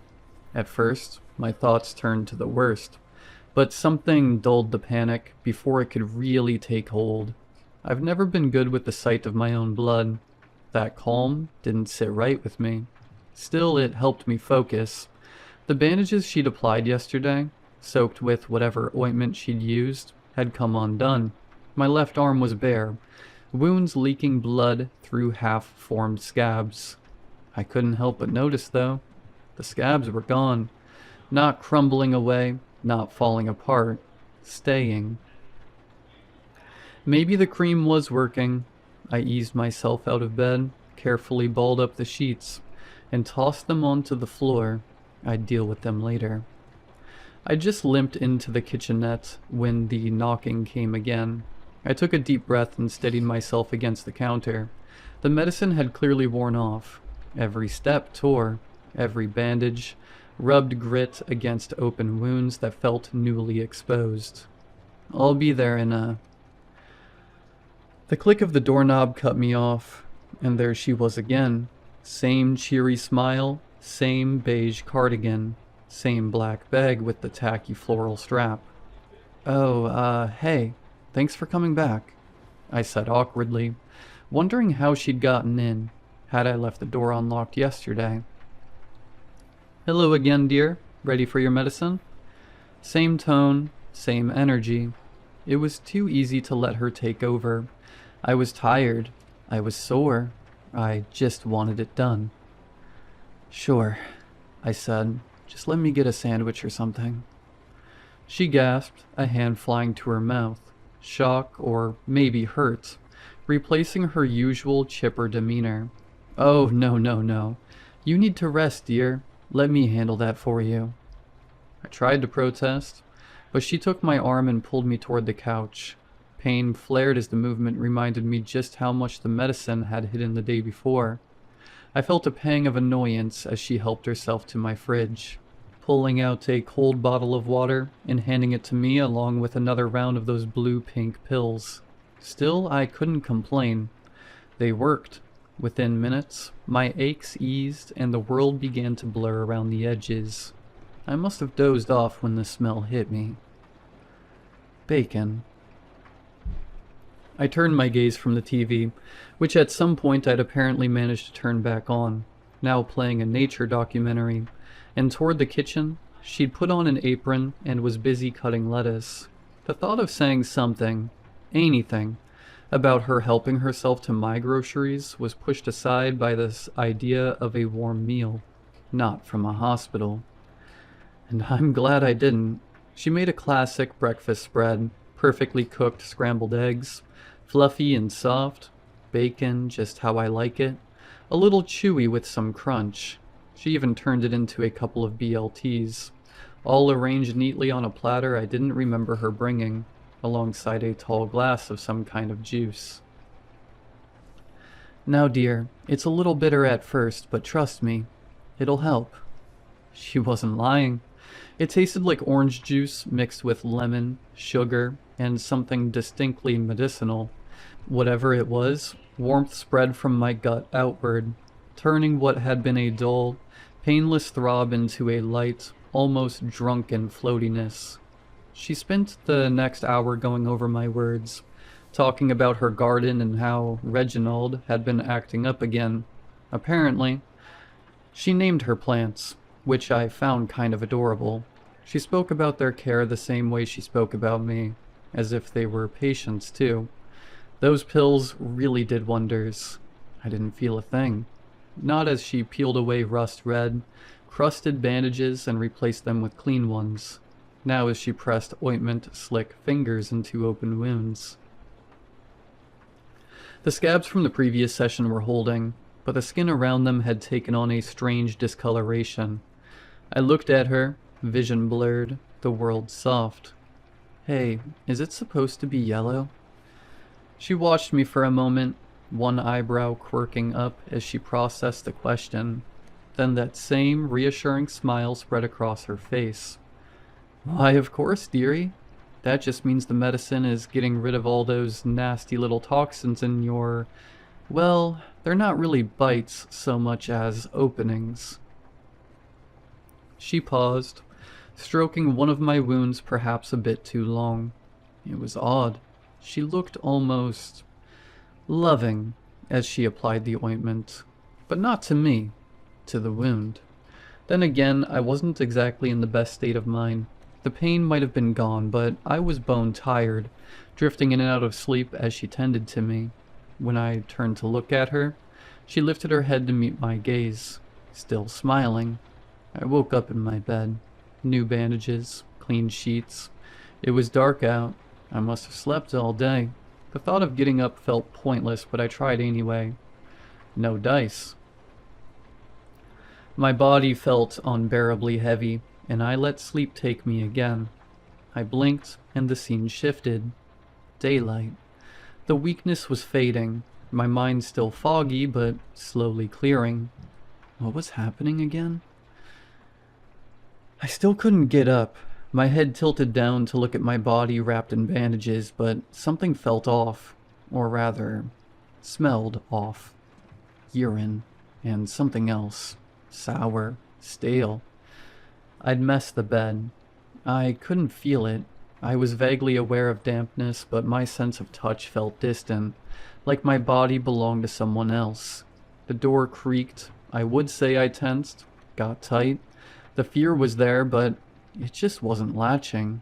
It was like something wasn't firing in my brain, not letting the fear fully kick in. Fingers. Fingers I recognized. Old, wrinkled, gripped the door and slowly pushed it open, allowing my nurse to poke her head into my room. Oh dear, I'm sorry. I shouldn't have left you so long. I had other patients, you see.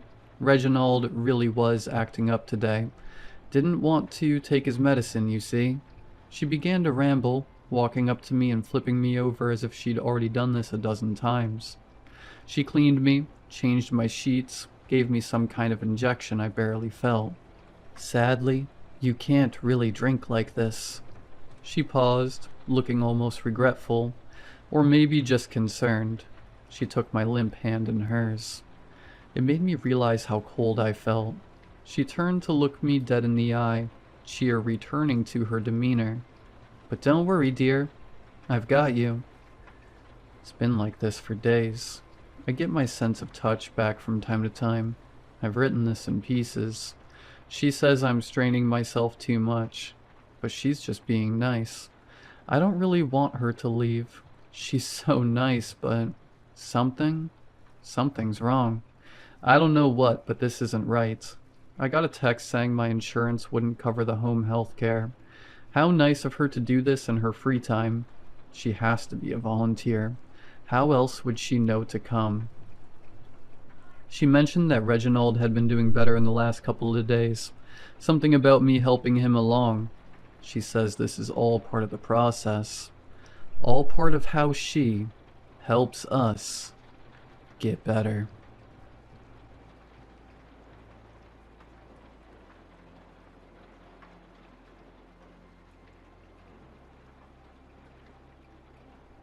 This was a rule as far back as I can remember. I always just assumed it was some sort of thing about keeping me safe, so I don't pinch my fingers or burn myself somehow. I don't really become curious until I started driving my own hand-me-down at 15. Whenever I turned the key in the ignition, I heard laborious wheezing briefly before a low humming and a grunt. When I put it in drive and pressed down on the gas pedal, the car would begin to moan as wet tearing and mechanical snapping resonated loudly. It wasn't until I rode in friends' cars that I realized engines don't breathe like mine did. At that point, I only ever really rode in my parents' cars, and my own when I practiced driving. When I asked my dad about it, he was livid. I thought it was just a mundane question, but his face turned beet red, and he told me to never speak on it again, to drop the subject. I thought for a second that he would slap me across the face. Needless to say, I kept on driving without popping the hood, scared of the consequences, but I couldn't help but feel curious when I heard faint knocking sounds. Sometimes the AC sounded like it was slowly dragging air back into itself, ragged like a malfunctioning part. My friends would comment on it. They thought my car was broken. Some found it creepy. They didn't ask me to drive them around much. Help me. Help. I heard it at a stoplight one morning while driving to school. It was faint, so quiet. I almost couldn't hear it at all, but it's what pushed me over the edge. As soon as I parked, I pulled the lever under the seat and heard for the first time the pop of the hood. I got out and squeezed my fingers under the metal, preparing for whatever may lie under. I looked around briefly to make sure no one was near, and I began to lift up. As soon as I started to lift the hood, I heard a loud, pealing sound and a cry. My stomach turned and I continued my effort. I ignored the sound and jerked it up the rest of the way with a sick tear. The sight sent me reeling with nausea. A man. No, more like pieces of a man were scattered throughout a disgusting, bloody amalgamation of flesh and veins, and unrecognizable bones.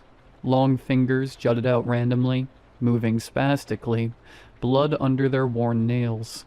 A single, fleshy pink exposed lung expanded and contracted with terrible, ragged breaths.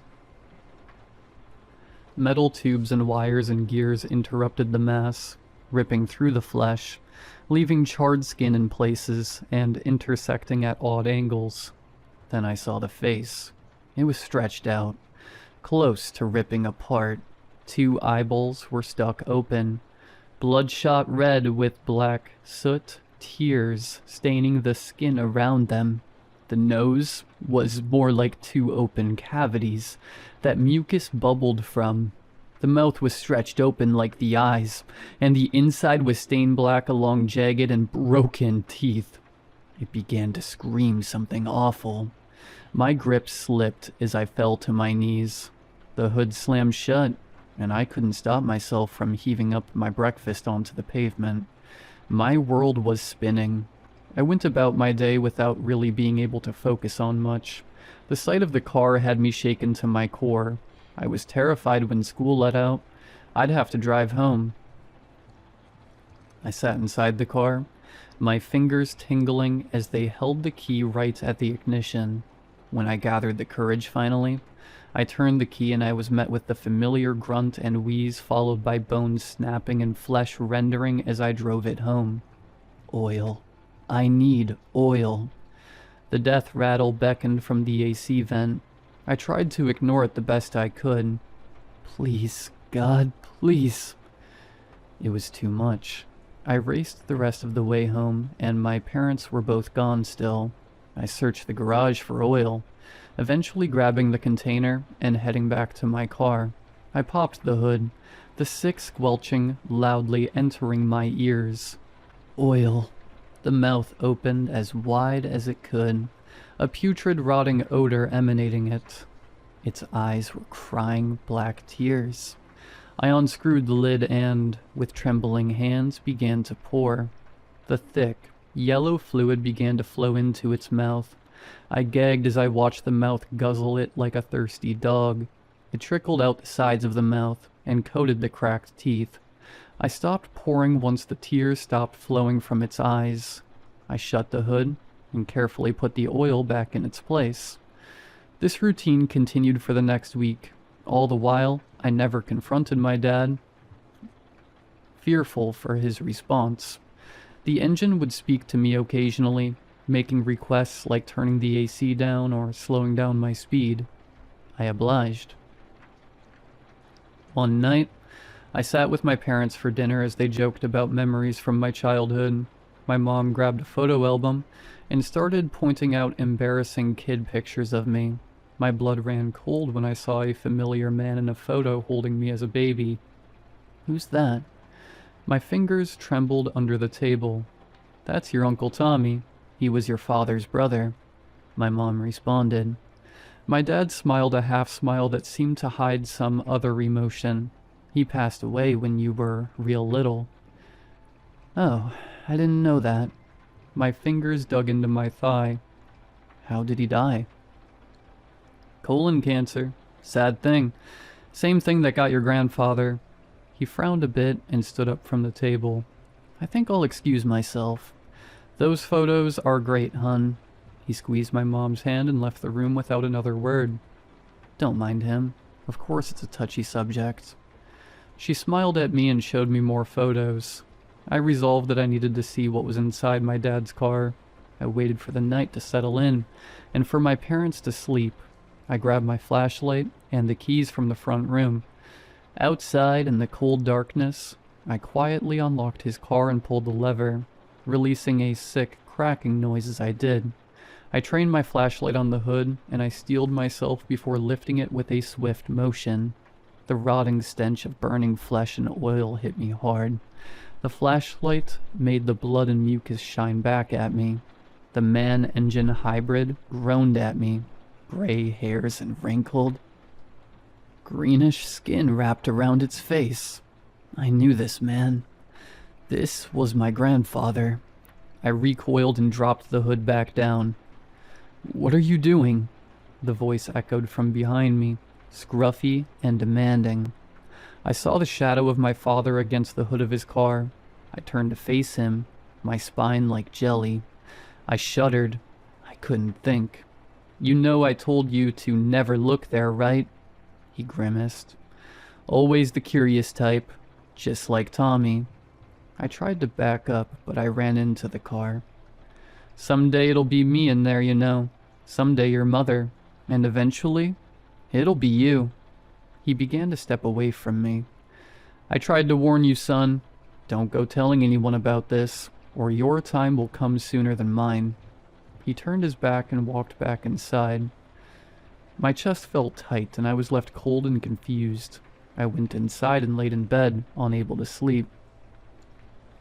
The image of my grandfather burned forever in my vision. I shouldn't have written this. I know what he said would happen if I did.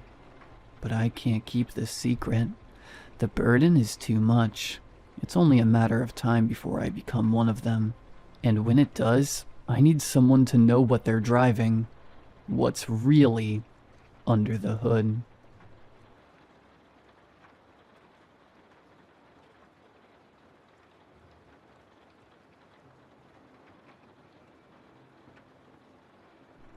The siren started just after dinner. That long, wounded animal howl that makes your spine tighten even if you've heard it 100 times. I was washing the dishes at the sink. My wife, Karen, was wiping the table. The kids were arguing about who'd taken the last roll. "Cellar, now," I said. Not loud, just firm. We practice this. We live on the edge of town, south side, where the fields open up and the sky feels bigger than it should. Missouri's like that. The weather runs thick here. So does faith. I'd preached on storms before, how God sends rain on the just and unjust, how he's a refuge. I believed it. I still do. The cellar door groaned like it always did. The steps were damp. I flicked on the light, and the bulb buzzed. We filed down, the kids first. Eli, 7, Ruth, 11, Caleb, 14, then Karen, then me, pulling the door closed. I latched it. I could feel the pressure change in my ears already. The radio crackled. Tornado warning. Rotation confirmed. Take shelter immediately. Karen reached for my hand. I could feel her shaking. She leaned close so the kids wouldn't hear it in her voice. "Daryl, what do we do now?" I didn't hesitate. "We rest in God," I said with conviction. "Same as we always have." The wind started to thump against the house, low and heavy. Dust sifted from the joists. I glanced at the kids huddled on the bench, eyes wide. "Come here, guys." They huddled in, knees touching. "Let's pray." We bowed our heads. I asked God to cover our home, to put his hand between us and the storm. I said we trusted him. I meant it. The wind began to scream overhead. A freight train sound like the old folks say, only louder than any train I've ever heard. Something hit the house. The walls shuddered.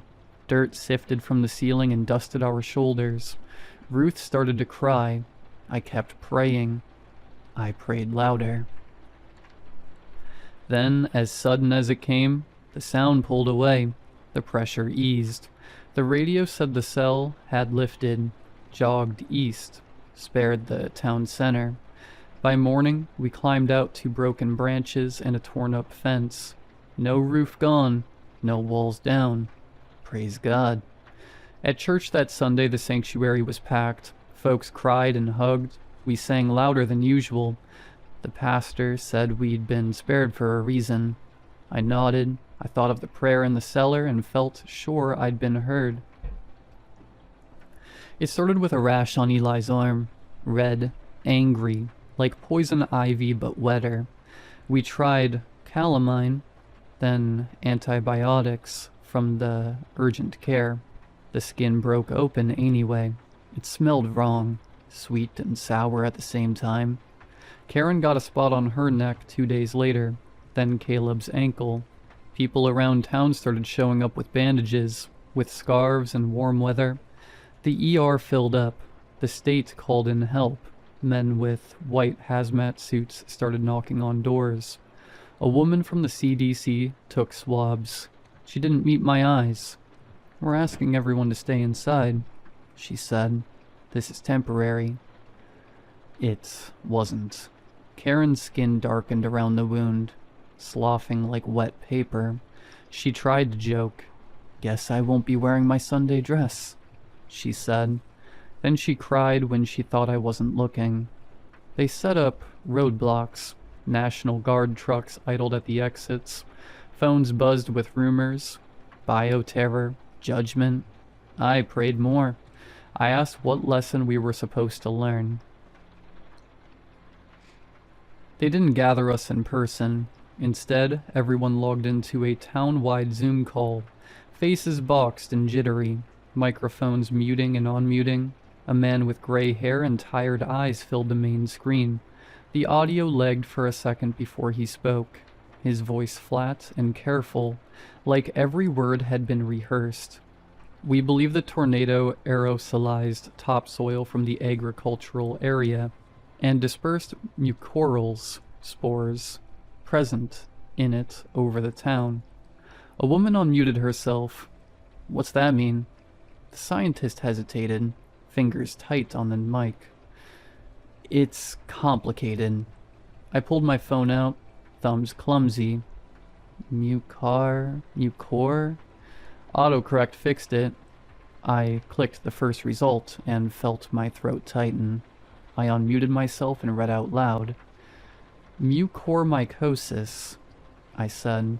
A rare but serious fungal infection. Causes tissue death. Sometimes called, I swallowed, flesh-eating black fungus. The call went very quiet. There's no reason to be alarmed, the scientist tried to reassure us. We're working on antifungals. Containment is critical. I thought of the prayer, of the storm turning away from the heart of town, like a finger lifted at the last second. Eli didn't last the week. The infection moved fast once it reached his shoulder. He tried to be brave. Dad, he said, voice thin. Did I do something wrong?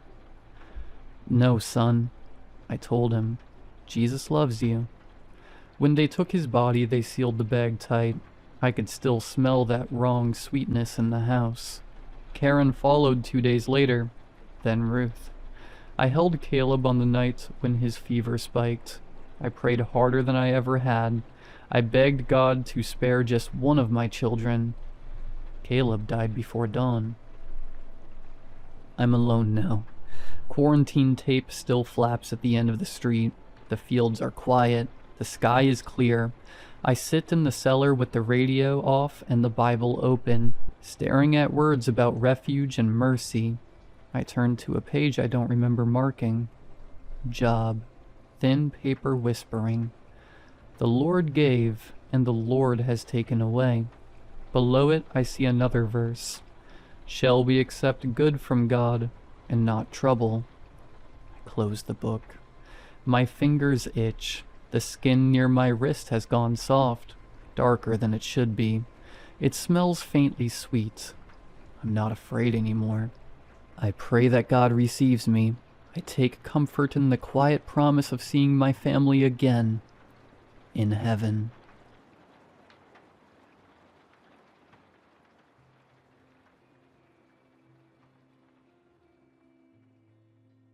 Hey everyone, and welcome to Slumber Reads. Tonight we have 2 hours of horror stories as per usual.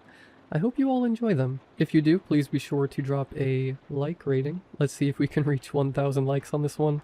Dropping a like helps out so much. Subscribing if you're new is also very much appreciated, as I do post content just like this all of the time.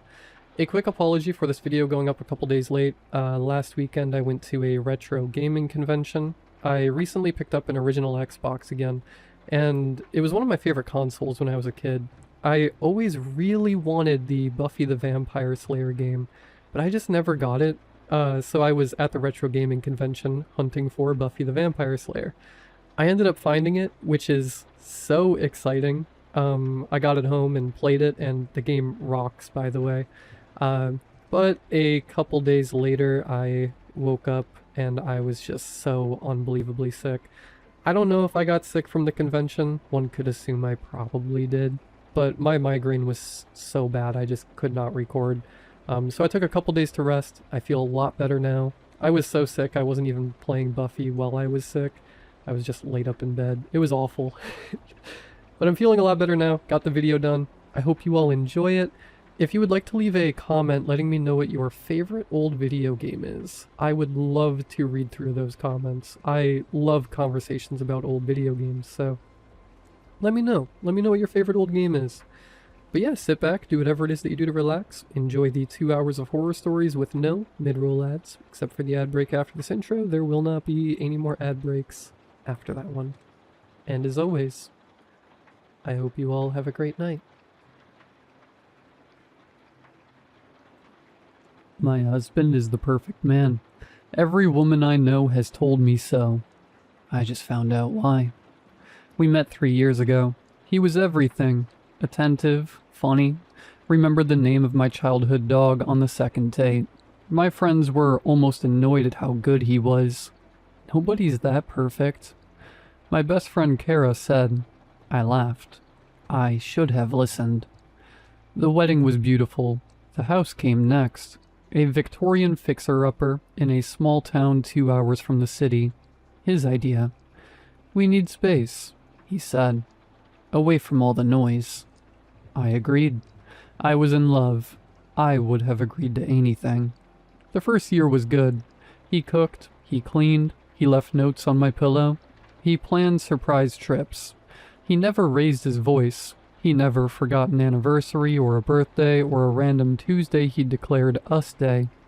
My mother adored him. My coworkers envied him.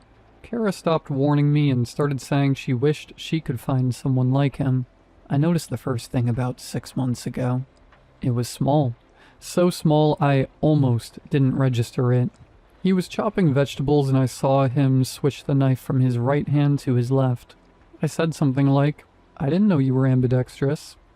He smiled and said, I'm full of surprises. I let it go. But I'd known him for 2.5 years at that point. I'd watched him write, eat, drive, throw a football, open jars, brush his teeth. He was right-handed. He had always been right-handed. Now he was left-handed. Like a switch had flipped. I started watching. His handwriting changed. Not dramatically. The slant was slightly different. The pressure was lighter. If you weren't looking for it, you'd never notice. I was looking. He started sleeping on the other side of the bed. He started taking his coffee black instead of with cream. He started humming songs I'd never heard him hum before. Old songs. Songs from before he was born. Small things. Tiny things. A dozen tiny things that each meant nothing on their own. I asked him about the coffee one morning. Since when do you drink it black? He looked at me with this expression I'd never seen before. Not anger, not confusion. Something else. Something circulating. Like I'd asked a question he'd been expecting, and he was deciding which answer to use. Trying something new, he said.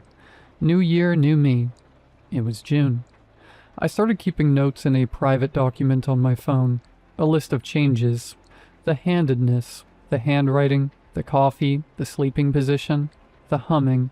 I added to it every time I noticed something. By August, the list had 47 entries. 47. I know what the number means now, but I didn't then. The dog knew first. We have a golden retriever named Gus. I've had him since before I met my husband. Gus loved him from day one. Would sleep at his feet, would bring him toys, would whine when he left for work. Around the time I started my list, Gus had stopped doing any of that. He wouldn't enter the same room as my husband.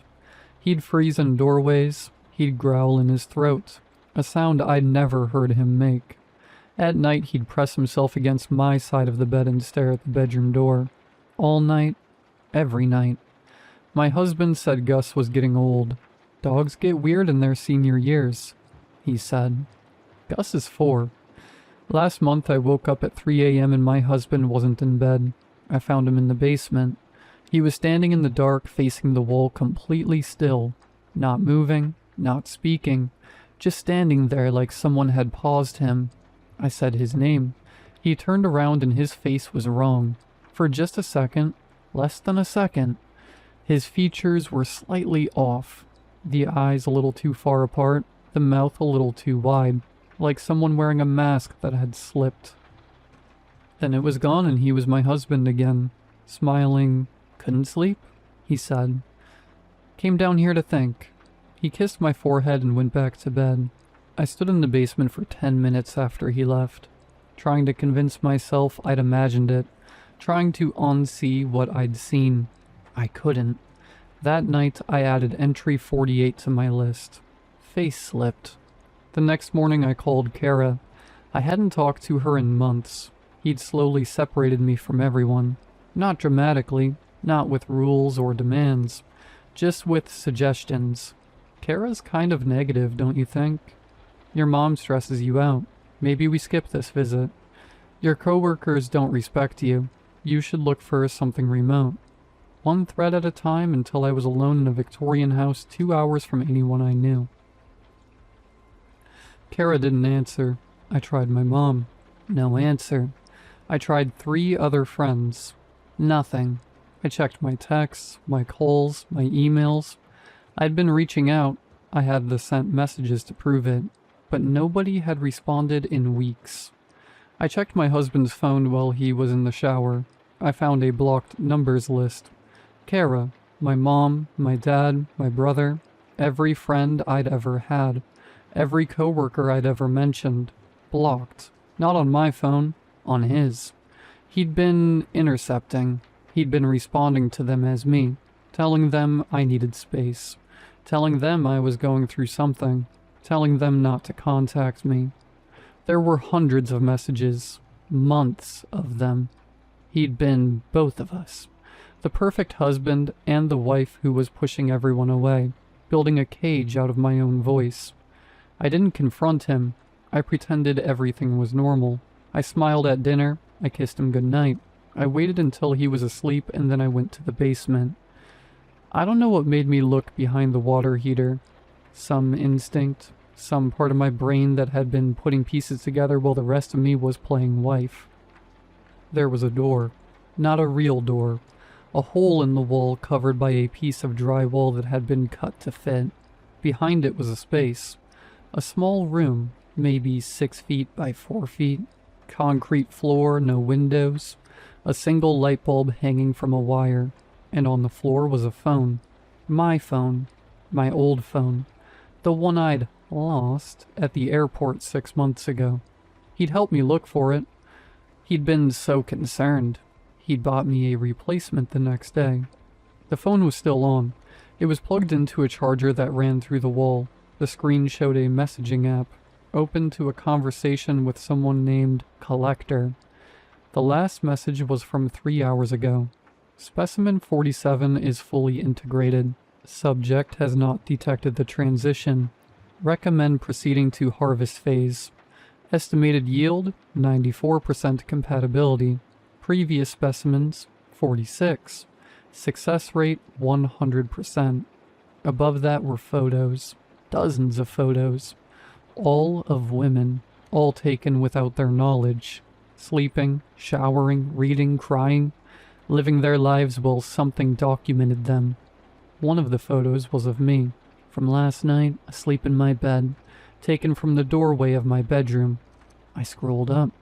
The conversation went back years. There were 46 previous specimens. Each one had a name. Each one had photos. Each one had a final message. Harvest complete. Specimen number processed. Replacement deployed. I looked up the names. My hands were shaking so hard I could barely type. Every single one was a missing woman. Different states, different years, all unsolved. All last seen with a boyfriend or husband who was described by everyone as the perfect man. I heard footsteps above me. He was awake. I'm in the bathroom now. The door is locked. He's knocking, softly, patiently, the way he does everything. Babe, come out. Let's talk about this. His voice is exactly right. Exactly the voice I fell in love with. Warm, concerned, loving. But I can hear something underneath it now. Something I never noticed before. A second voice. Quieter, behind the first one. Like 2 people speaking at the same time, but one of them is farther away. Babe, I'm not going to hurt you. You know me. You know I'd never hurt you. The door handle is turning. Slowly. The lock is holding, but I don't know for how long. I'm posting this because I need someone to know. If you're reading this and you're in a relationship with a man who's perfect, too perfect, if he remembers everything, if he never gets angry, if he's slowly separated you from everyone you used to know, if your dog won't look at him, if you've noticed small things that don't add up, check his phone, check the basement, check behind the water heater, and count the changes. If you've noticed exactly 47 of them, run.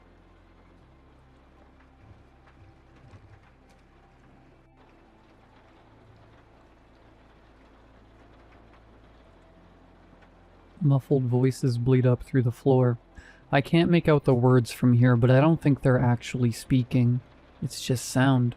I can imagine my family sitting in a circle, blank-faced, the sounds of laughter and nonsensical speech flowing from their mouths. Their jaws wrenched open wide. My family isn't real anymore. I don't know when it happened. Maybe today, maybe a year ago, but they aren't in there anymore. The bathroom is dark except for a candle on the counter. My skin barely registers the lukewarm bath water I'm soaking in. I still feel dirty, like my not family is sticking to me. I rise from the tub, careful to not make a sound.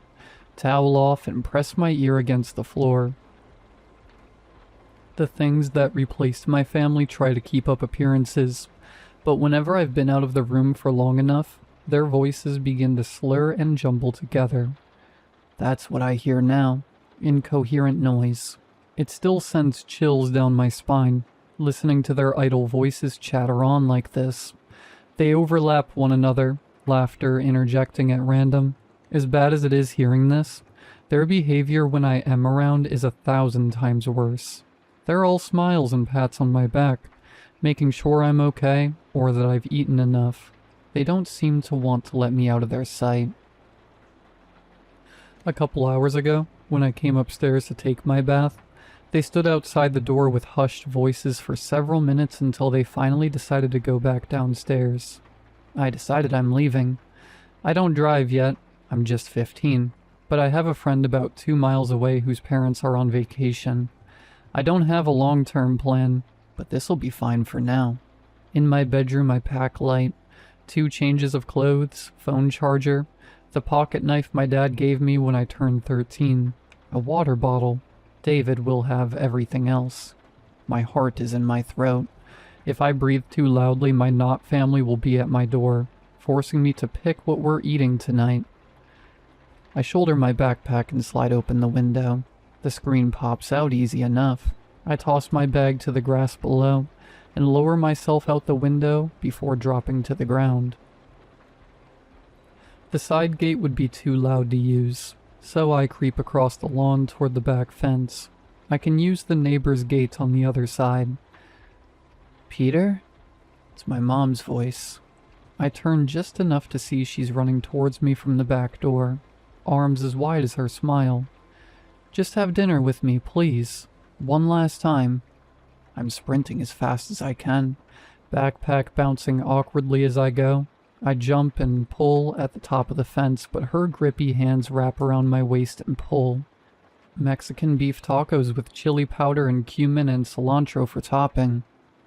I land a kick in her chest and she falls away with a gasp of pain. Peter! She's crying. How could you do that to your mother, Peter? I almost feel bad. It's her real voice. This thing is using.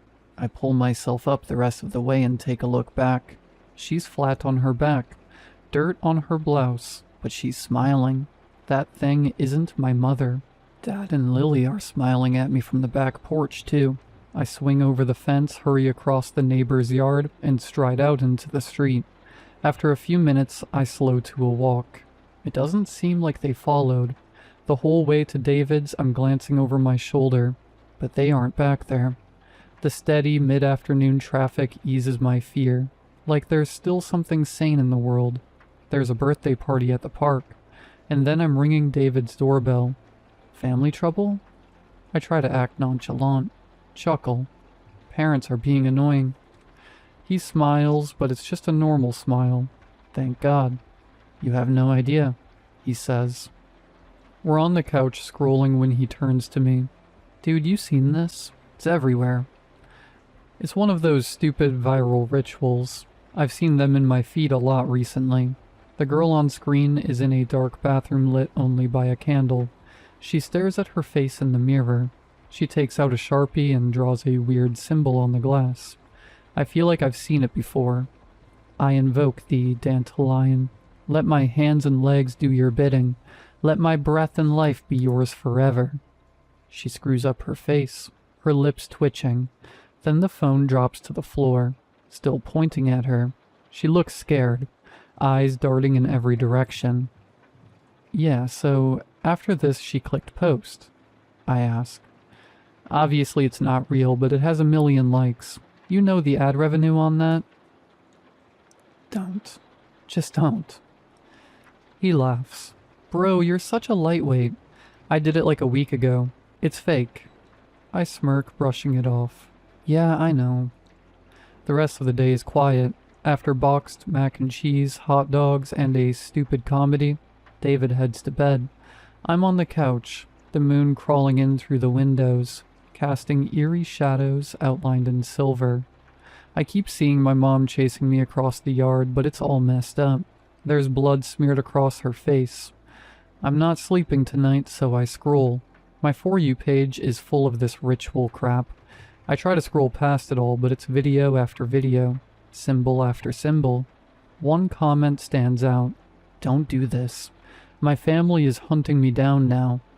I close the app and get up to go to the bathroom. I splash my face with water. I almost don't recognize myself in the mirror. Then I see the symbol scrawled in Sharpie before me. I'd forgotten I'd done it. David whispers from his bedroom door down the hall. I startle and lock eyes with him. A slash of moonlight separates him from the shadows. You killed your family too, didn't you? No, I didn't. They were after me. I thought my parents were too. That's why you came here, right? It wasn't until mine were dead that I remembered doing the ritual. He nods towards the bathroom. When did you do it? I shove out into the hall and sprint out into the living room, not wanting him behind my back for a second. My knife is in my bag somewhere. I know it. I'm digging and digging. He's slowly walking toward me. Just admit it. Stay back. I can see the evil in his eyes. It felt good, didn't it? Carving into their annoying, pestering flesh. I didn't. My heart is bobbing up into my throat. He chuckles, then takes a deep breath. But you're free now. It's all over. I lay hands on my knife, flick it open and hold it out toward him. Then I feel the layers of sticky, dried blood on its handle. I see the sheen of crimson across the blade in the moonlight. Who did you enjoy killing the most?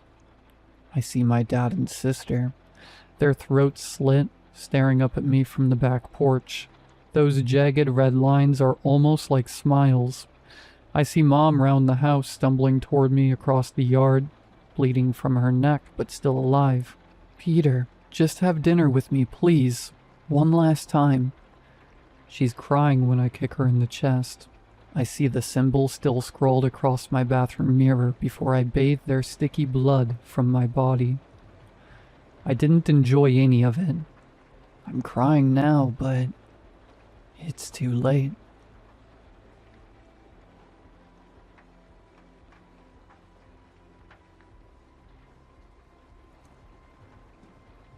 Today was my last day of 8th grade.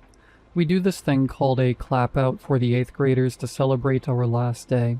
The 6th and 7th graders lined up in the halls and clap and throw confetti and spray silly string at us as we leave. It was pretty cool. Middle school wasn't easy, but on my very last time leaving, I felt like I was part of the group. In the parking lot, people high-fived me and asked me to sign their yearbooks. I had a really good day. The parking lot eventually emptied out. Other people had pool parties and barbecues to go to.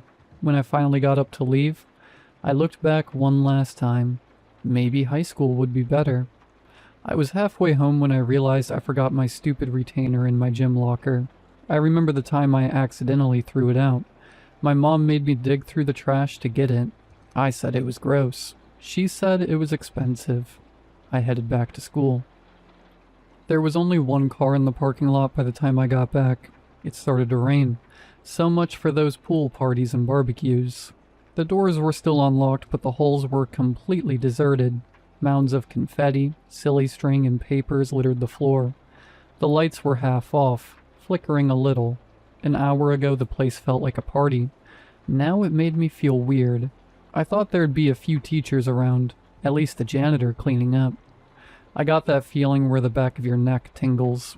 I really wanted to go. I'm not sure why. As I turned the corner, I heard a faint noise. I realized it was singing. My walk turned into a jog. With each turn, the singing got louder and louder. I came to a stop right outside the locker room. It was coming from inside. The hair on my arm stood up. Then I felt kinda stupid. It's just music. I remembered how kids made fun of the janitor for listening to old people music on a little portable radio. I calmed down a little. He was probably sweeping in there. I looked at the massive mess all around me and felt bad. I pushed open the door. The room was empty, but the tinny music got louder with every step. I peeked around the corner. The wheelie garbage can and push broom were abandoned right in front of my locker. Where was the janitor? I don't know why, but I was hoping I could get in and out without seeing him. I crouched and grabbed the handle. My stomach dropped. The cold metal vibrated against my fingers. The music was coming from inside my locker. The skin on my neck prickled. I had to open it. In a messed up way, I had to know what was in there. Plus, if I went home without my retainer, my mom would kill me. I lifted the handle. The radio was in there. So was the janitor. His legs were crushed and folded up behind him the wrong way. The soles of his sneakers were up by his ears. One of his arms was twisted back at the elbow. His neck was bent at a right angle. His eyes were open. I thought he was dead. Then he took a deep breath and smiled at me. "Hey, kid," he said. I panicked and grabbed his hand. I thought someone had shoved him in there. I had to get him out. I put all my weight back on my heels and pulled, but he was stuck. He laughed at me. "You're going the wrong way." His rough hands dug into mine. "There's enough room for you." He hauled me forward. I stumbled and my face slammed into his crumpled torso. He was damp and smelled sour. His chest jiggled as he laughed again. "That's the spirit," he said. He wrapped his arm around my head and tugged me halfway into the locker. My head hit the cold metal in the back, and I heard a crack in my neck. I literally saw stars. I thought that was just in cartoons. I wanted to scream, but nothing came out. I thought about the one car in the parking lot. No one would hear me anyway. I'm a freshman now, I thought. I'm getting out of here. I drove my knees into the frame of the locker as hard as I could. I tasted blood in my mouth, but I didn't care. The janitor laughed and laughed, until I tore myself free and landed hard on the tile floor. He frowned. "Fine, go," he said. Then he pulled the locker closed. Inside, he sang along with the music. "When times get rough and friends just can't be found, like a bridge over troubled water, I will lay me down." Outside, the rain had passed. The air was dense and muggy, but it felt fresh to me. The single car in the parking lot roared to life. My 6th grade English teacher waved as she passed and pulled away. Then it was just me. In the quiet, I swore I could still hear him singing. When I got home, I told my mom I stepped on my retainer.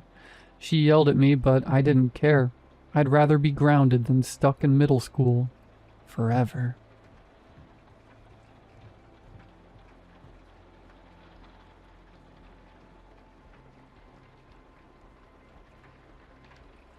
I'm writing this because all of the shrinks I've visited think I'm delusional. They believe something happened to me, but I dissociated the entire event and instead imagined this place. I didn't.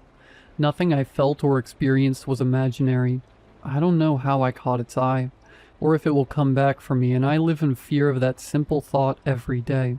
So here I am, writing this down to warn others, to tell them of the nightmare I experienced. Though honestly, I don't think this is really a warning, so much as it is a victim statement. On my 21st birthday, I disappeared for 3.5 years.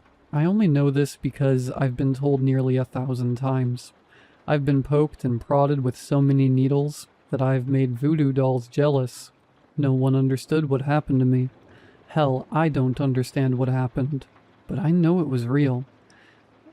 It was around 3 in the afternoon. I was excited to finally be able to drink at the bar with my friends. They had always teased me because I was the youngest, and the de facto designated driver because of it. But tonight it was my turn to get so drunk I wouldn't remember where I put my feet. It never came. I was going to stop by my best friend's place before we headed out. He lived just a few blocks away, so I figured I'd walk over, and when the time came, he'd be the designated driver for the evening. As I rounded the corner to his street, things changed. The world around me seemed like it was made of liquid. The air felt oppressively thick, and I had trouble finding my breath. I choked and gasped, clawing for air as everything around me seemed to shimmer and undulate. It was suddenly like I was swimming. Air seemed to vacate the space I was in quickly, and I felt the world darkening around me. Nausea gripped my gut to the point that I had fallen to my knees, gripping my stomach as the world spun. Then, everything blacked out. When I came to, I was somewhere else. It was a room. Everything looked like it was made from polished steel. There was no door, no windows, and nothing to indicate what time it was. There was just a single metal bench on the far end of the room, long enough to fit 3 people. As I explored and tried to get a sense of my surroundings, another overwhelming wave of nausea gripped me. The world spun as I clung desperately to consciousness, only to see one of the walls open and a pair of human-looking figures step into the room. I didn't see them fully, though. The world faded with my consciousness.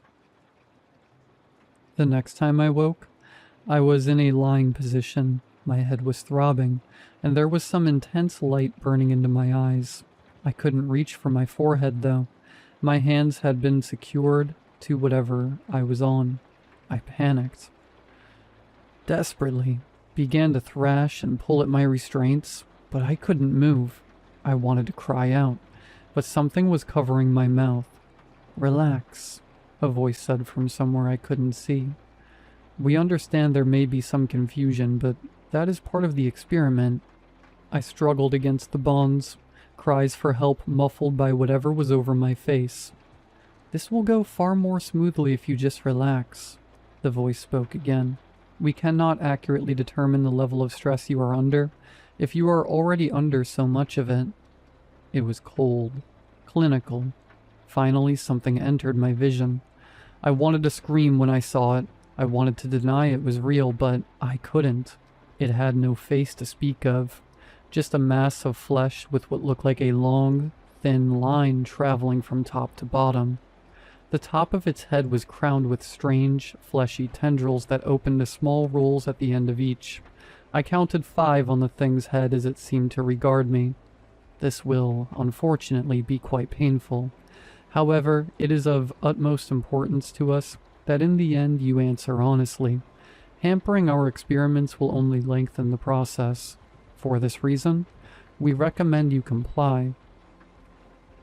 There was a click, and whatever covered my mouth was removed. "What are you? What is this place? I didn't sign up for whatever your experiments are." "Most test subjects don't volunteer to be tested upon." The thing spoke, but it had no face. There were no moving lips. I think it was at this point that I realized it wasn't talking to me. It was thinking at me. "Let me go, just let me go, and we can forget this happened," I begged. "That would yield unsatisfactory results," it replied. "Now, I would recommend preparing yourself, but we are unsure how prepared you will be able to make yourself." The soft electrical hum of machinery filled my ears as I felt my arm beginning to move on its own. The machine extended it outward at first, so that it was parallel with my shoulder. It conducted a few more experiments, testing this range of motion in my arm. Then the machine started to bend downward. Before I could call out, before I could tell this thing to stop, my arm snapped, broken in two like a branch, the bone spiking from my flesh. I screamed. Agony flooded my system. Adrenaline flooded my veins. My breath was suddenly ragged in my chest as I fought back tears, groaning in absolute anguish. "Please, explain what you are experiencing," the entity demanded. I could only scream. Pain flooded my system, and all I could think about was how much it hurt. On a scale of 1 to 10, please rate your pain. It kept going, completely ignoring my screams. Eventually, shock started to settle in. The pain was still there, but I could think. It's an 11. Is that what you wanted me to say? Will you let me go now? You broke my arm. You have your data. The creature tilted its head as it looked at me. We have only just begun our experimentation. You are already unable to continue. Yes, for the love of God, I cannot keep going, I begged. Please, please, please, just let me go. There was another click, and soon my other arm snapped, sending agonizing jolts of electric pain through my body again. Again I screamed. Again I was racked with agony. Please, please, for the love of God, let me go. The entity regarded me the same way. Cold, methodical, like a scientist taking notes on a lab rat. Because that's all I was. I was a lab rat, a toy, and this thing was gauging what it felt like when it broke me. My leg was next, and again the pain was excruciating.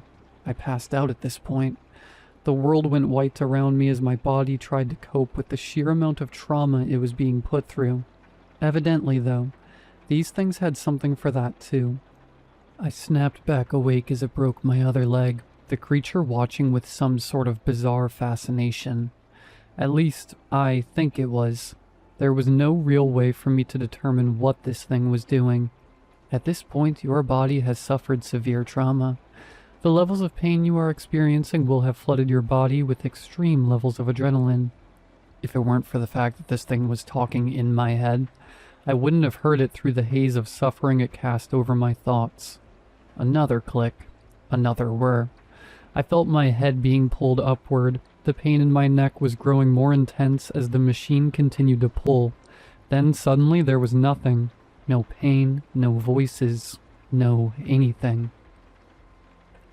The world around me faded and there was black. That was the first time I died. I woke on the ground an indeterminate amount of time later. No broken bones, no bruises, no cuts, nothing. It was as if the brutal agony I had just gone through never existed. The problem with that mindset, with those thoughts, was that it did happen. I remembered every second of it vividly. Getting over the shock of things, I decided to get my bearings. I was in another room. From what I could tell, there was a bench, much like the one I had seen when I first arrived in this place, and everything was that same polished metal.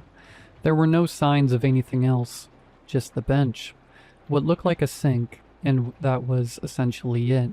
So I moved to the bench, sat down, and waited. All I had were my thoughts, and those weren't doing me much good at the moment. Outwardly, I seemed calm enough, but inside I was panicking. None of this made any sense. Where was I? How did I get here? Didn't I just literally have my head ripped off my shoulders? I didn't have much time to think. I was hit by another wave of that crippling nausea. I tried to fight it, to maintain my consciousness, but eventually I was still overtaken. When I woke, I was on some sort of fleshy mass, and as my vision focused, my stomach rolled. The entire room looked like it was made of living flesh. The walls undulated and pulsed with an unseen energy. The ground was soft and a little difficult to move across. There was a smell in the air, clean and chemical, but underneath it, there was another odor, one I couldn't quite place. I wasn't restrained this time, but I almost wish I was. The place I was in was unlike anything I had ever seen before, and that only made me want to run. Do not be so frightened, I heard a clinical voice call out. Your last test went smoothly enough, so we are going to continue experimentation. Please, be prepared to give us a thorough explanation of what you are feeling. I'm feeling terrified is what I'm feeling. You guys killed me.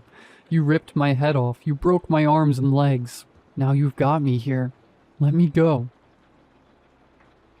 When the experiments are finished, you will be free to leave, the voice patiently responded. Remember, compliance drives progress. The more information you give us, the less you will have to endure.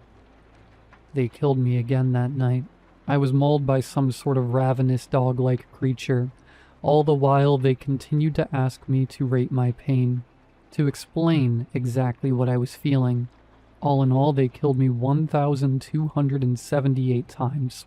Every morning I'd wake up alive, no damage, but the scars on my mind remained. I was shot, stabbed, poisoned, starved, infected, drowned, burned, and brutalized. Each time it only took a day for me to die. Anything that slowly killed me would be accelerated as they tried to gather more data. Sometimes my death was quick, and those were the ones I learned to appreciate. Other times, though, it dragged on for what felt like an eternity of pure and utter pain. I learned a lot about life, religion, the soul, and all of that superstitious BS. You want to know what happens when you die? Where you go? The answer is terrible. It's not just a ceasing of existence like the atheists believe, but there's also no paradise or pit. It's nothing. I don't mean that in a nihilistic sense. I mean it literally. It's blackness. There's no smells, no sound, nothing to feel or taste. It's just a vast emptiness. The horrifying part, though? You're aware, you're present, just a consciousness in utter nothingness, floating through the void. The worst death? The worst thing I ever experienced in my time being killed daily? Drowning. The whole time your body is screaming at you, telling you are dying, begging you to find air so it can reset itself and keep you moving, but it can't. So you start to get this, pins and needles feeling all over your body. Your ears start to ring and then everything starts to go dark. Then you're in the void, dead. Sometimes it felt like they let me stay dead for longer, but in the end I'd always wake up in the same place. Cool, metal room with nothing but a bench and a sink in it. Nothing changed about their demeanor. They simply continued to ask questions, and if my death was quick, they'd inquire about what I felt when they brought me back, ask me questions about my mindset, to rate my pain. The same things over and over. I eventually became numb to dying. I'd wake up, knowing that the day held another way for me to be annihilated. The creatures would gas me, take me into one of their experimentation rooms and kill me. For 3.5 years they killed me. Then, one day I was brought into one of the test chambers. The entity was already in there. I wasn't restrained or gassed, just brought before it. I wanted to lunge at it, to make it experience a modicum of the death I had tasted at its hands, but something was preventing it, like my mind wasn't going to let me move against it. After this, testing will have concluded. We've gathered all of the information we need from you.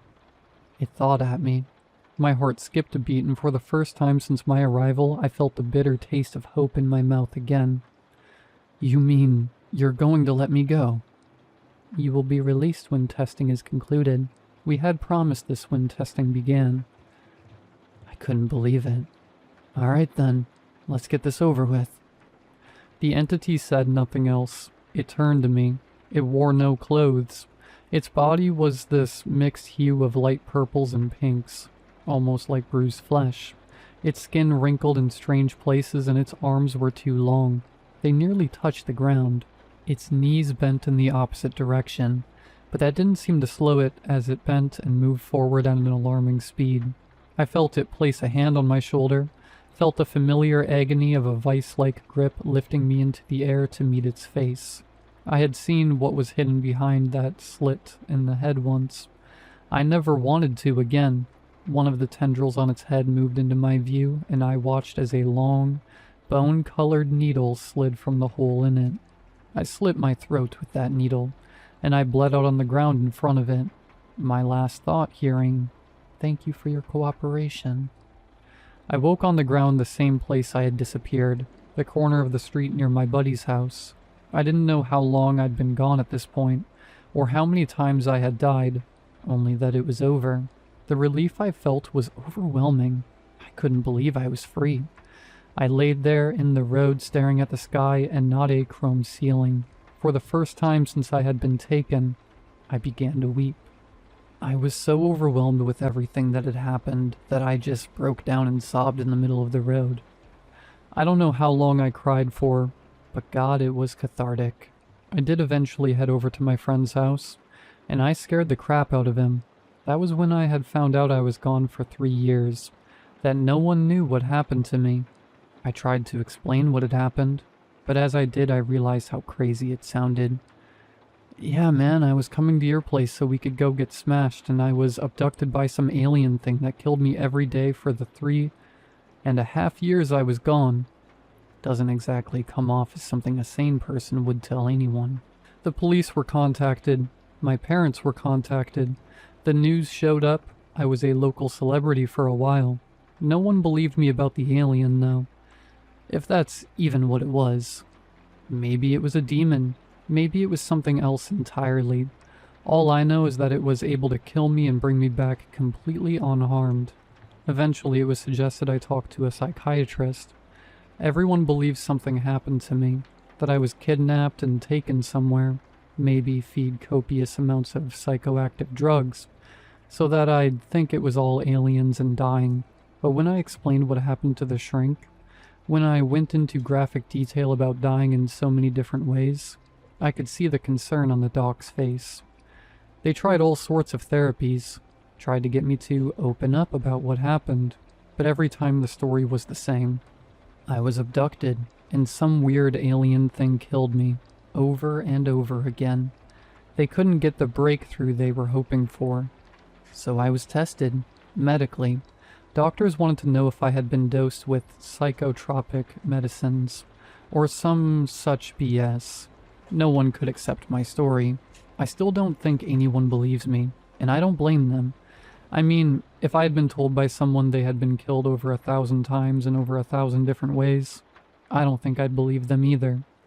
I don't know what it was that they were trying to determine, or why it involved killing one person, but I know that it was a nightmare.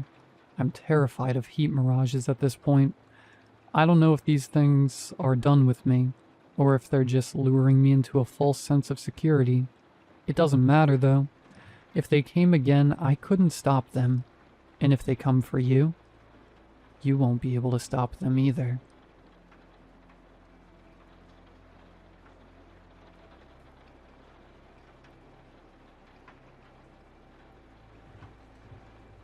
Those who celebrate Father's Day usually have a fun story or two to share about a bonding moment. I've been meaning to write here for some time, but needed to get into the new rhythm with my family. A lot has happened these past few weeks, but I'll never be able to see my father in the same light again.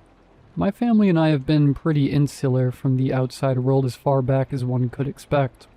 My great-grandfather moved our family to the outskirts of nowhere, Wisconsin, to live out the family business of trapping and hunting. We've stayed in the same remote area ever since. It wasn't much, but it gave us enough food and income to sustain ourselves.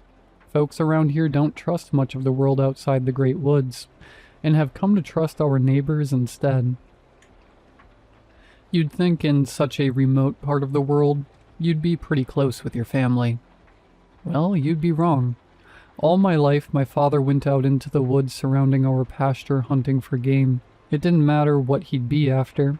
Deer, elk, pheasant, even black bear.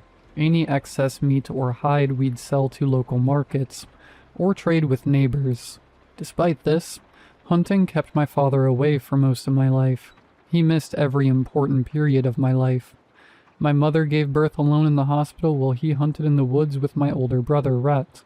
He wasn't there for my first steps, never helped me with schoolwork, Little League baseball games, a no-show. He didn't even bother coming to my graduation earlier this year.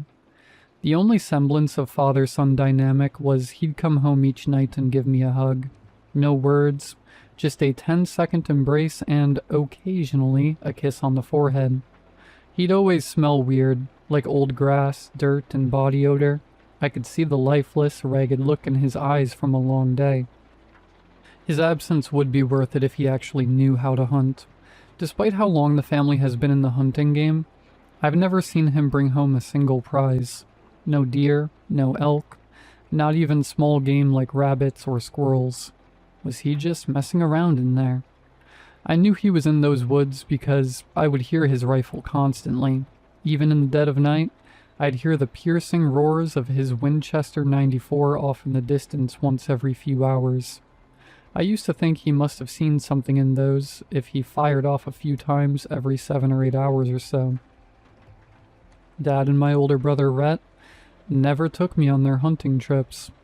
They always told me I wasn't ready, despite practicing with a rifle since I was strong enough to hold one as a 6-year-old.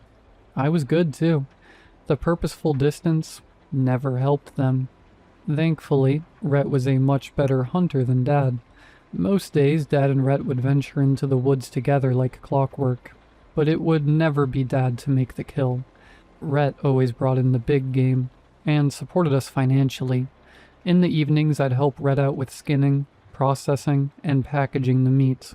Rhett and his wife, Jess, recently moved back into our home. Rhett was 30, and was preparing to be a dad of his own. Jess was in her 3rd trimester, and while Rhett was working his butt off to be a provider, our dad was always out in those woods, wasting the days away from his family. Rhett and Dad often took shifts so that one might have an opportunity to rest. It was difficult to not be resentful, even with his occasional evening hugs. Those don't make up for lost time. I recall one night when I was 16, talking to Rhett about Dad's disappearance. We didn't talk too much about our feelings, but what's an older sibling meant for if nothing else? "Rhett," I mumbled, "why does Dad not want to be around me?" I recall Rhett pausing his hands, looking down pensively at the young elk hide he'd been cleaning since noon. "He does want to be around. Dad does love us. He really does. He just..." Rhett exhaled sharply. "It's not my place to say. Not yet. Just know he is doing everything he can for us. For you. He and I both do. You'll understand when you're older." Rhett hugged me close once he saw how watery my eyes were from frustration. I didn't know at the time, but Rhett was right. Even if he seemed non-existent, he was out there doing the best he could. I know they say it's the thought that counts, but it would have been nice to be near him growing up.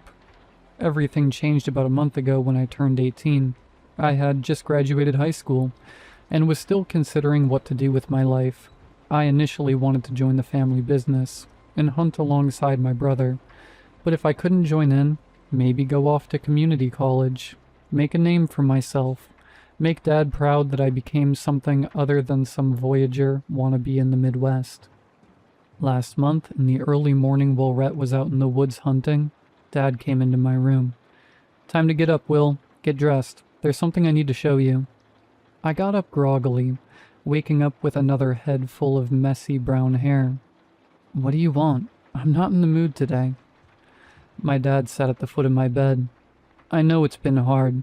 It's difficult for me to explain, but there's a reason I'm always off in those woods. I think you're old enough now to understand better. Just know that whatever you're about to see, I've done it for you. Rhett's been pushing me to take you out into those woods earlier, but he knows my reasons for waiting. Happy birthday, son. It's time I took you hunting and taught you our family business." Great. Finally 18.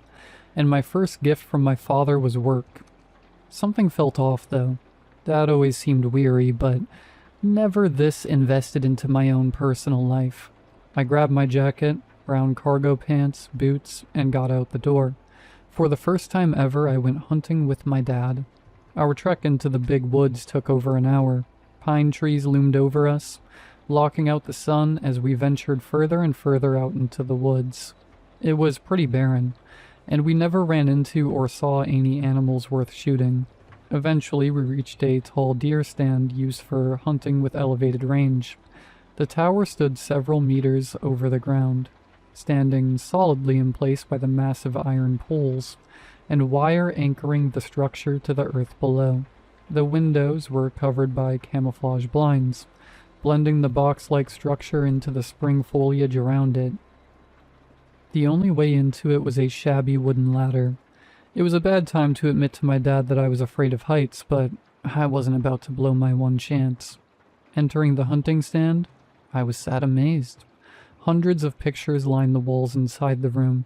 Some recent, some old. Family pictures. Looking closer, I realized they were pictures of important moments of my life. Pictures of me as an infant, me wearing an oversized Little League uniform before my first game, pictures of me in bed sleeping as a toddler, my first bath, church events, all with me front and center. Mom and Rhett were in them too, but it was clear that I was the focus of this collage.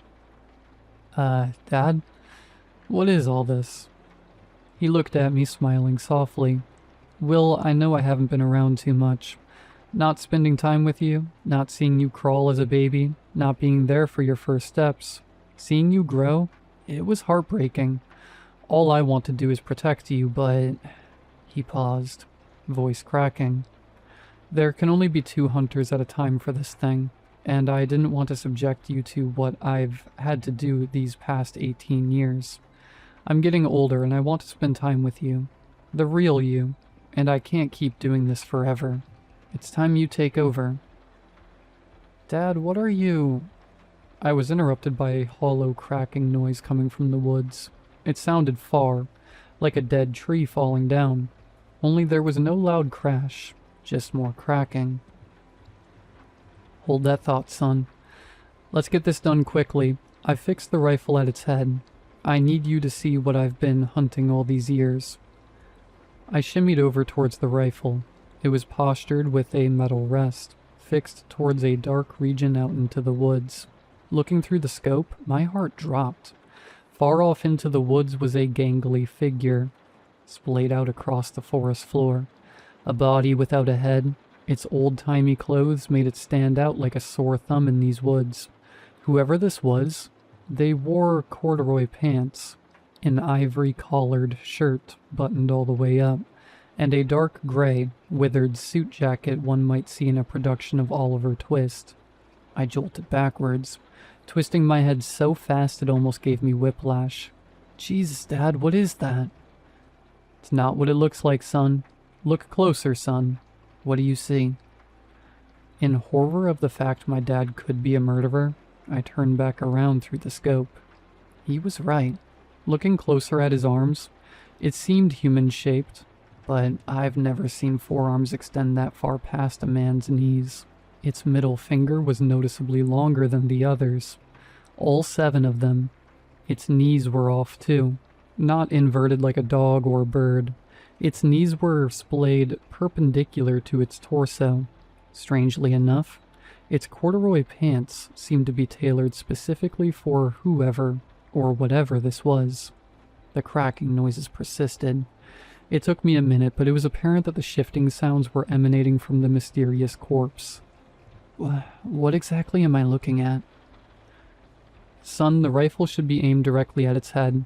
No matter what you see, I need you to pull the trigger. Waiting too long will only put us in danger. What? Dad, please, what's going on? I don't... The body shook viciously, its headless frame spasming on the forest floor, crunching with each jerky motion. Now, Will, the second you see its eyes, pull the trigger.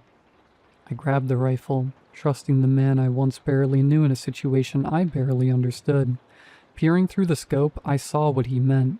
The top of its skull was slowly reforming. It would be inaccurate to say it was regenerating, like a lizard growing its tail. Instead, the bloodied mud and earth beneath its wound seemed to slither towards the headless corpse's neck, forming first into an oblong shape, and morphing slowly into what resembled a skull, a human skull. Do you see its eyes, Will? I could feel my heart pounding, watching whatever this thing was slowly creep its way back to life. Its massive middle finger began twitching, whipping backwards towards his forearm like a scorpion's tail. Its chest began lifting up, breathing, its ribs almost piercing the white shirt it wore. At long last, the head had returned. Its long neck seemed to struggle, lifting its head up slowly. I've seen freaky monsters in comic books and movies, so I was expecting the worst, bracing for whatever this beast was. Its face shot right up while reclining. Dark blue eyes met mine. It spotted me instantly, as though it knew exactly where I was. There was something familiar about its gaze, though. Looking closer, I realized it had my face. down to every minute detail. "What the—" "Now, Will," yelled my dad, sitting right beside me with his binoculars. "Take the shot now." The not me's face bellowed out a hollow noise, like a broken siren, its voice piercing my brain, though it spoke no words. Its arms slowly dragged up, bracing itself to stand up. I pulled the trigger. The bellowing stopped. I closed my eyes while pulling that trigger, but there was no mistake. Its head was blown clean off. There was a minute of silence between my dad and I. Dad broke the silence first. "Good shot, son." We spent several hours up in that box. He explained everything that night. Whatever that thing was, it had been following our family for generations. Dad thinks it's an alien. Our great-grandfather called it a doppelganger. Whatever it was, it used the visage of the youngest man in our family. It left unattended. It would sink closer to whoever's face it wore. It never reached any of our family members because each and every day, 2 members of our family would go out and hunt it down. Its body barely took any damage, aside from the head. It took time to regenerate, but would always regenerate. This is what my father had been hunting all these years. Hunting the not me for the entire course of my life. "It was difficult, you know," my dad began. "When you were born was one of the happiest days of my life." I chuckled. "More than when Rhett was born?" He laughed. "Don't get too cocky. Before Rhett, that thing wore my face. Imagine trying to kill yourself over and over again. Thankfully, my father, your granddaddy, took most of that burden. When Rhett came into our lives, that beast changed. I don't know where its clothes come from, but its face always shifts into the youngest. It expects you to protect it, or at least neglect from attacking it. I don't know what it wants with us. All I know is that now it's after you." I turned back towards the body of the beast. Its body lay motionless, but I could see its splattered blood from across the trees slowly slither back toward the ground, in the direction of its husk. "When you were born," Dad continued, "it took your face, your infant face. I came out here each night, taking that thing down over and over again. Seeing your chubby infant face through that scope was like hell. Pulling the trigger was worse. I cried every day, knowing that it was like killing my son over and over again. That's why I have your pictures around constantly, to know what I'm really protecting, and to remind myself of the fantastic life you have. I may not be around much, but I'm proud of the man you've become. The beast out there is hollow, lifeless. It just imitates you, but it could never be you. I couldn't live with myself if that thing ever took you out of our lives. Or worse, tried to take the life you have for itself.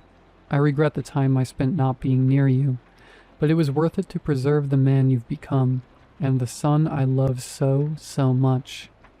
I hope you can forgive me." Of course I forgave him.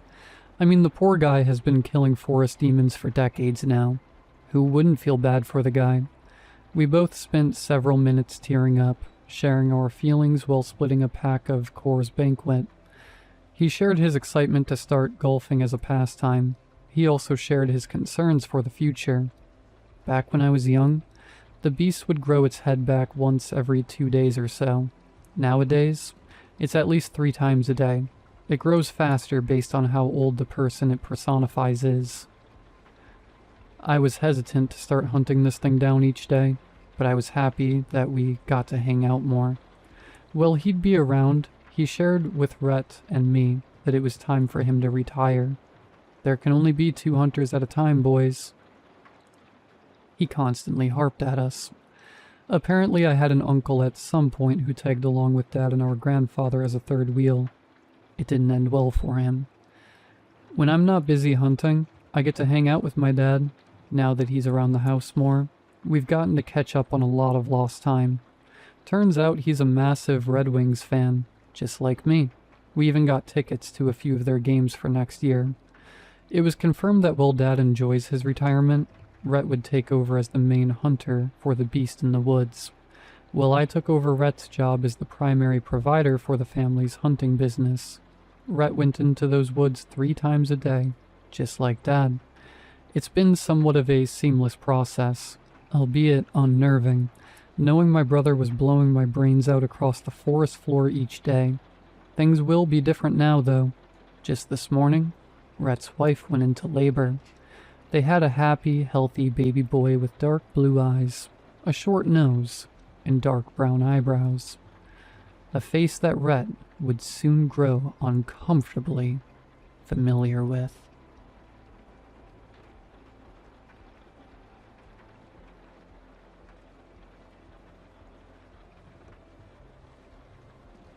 The lake on my brother's property has no bottom. Me and my brother live on 25 acres out in the middle of nowhere. He inherited it when our dad passed. Our mom and stepdad had already died a few years back, so it's just the 2 of us. When I say out in the middle of nowhere, I really mean out in the middle of nowhere. A 30-mile drive to the nearest grocery store, 40 to the nearest big city. But we like it. It's nice and quiet. My brother Carl is an artist. Not an artsy artist. He does design work for big companies out on the east and west coast. Does all his work on a computer. He can work from pretty much anywhere that's connected to the internet.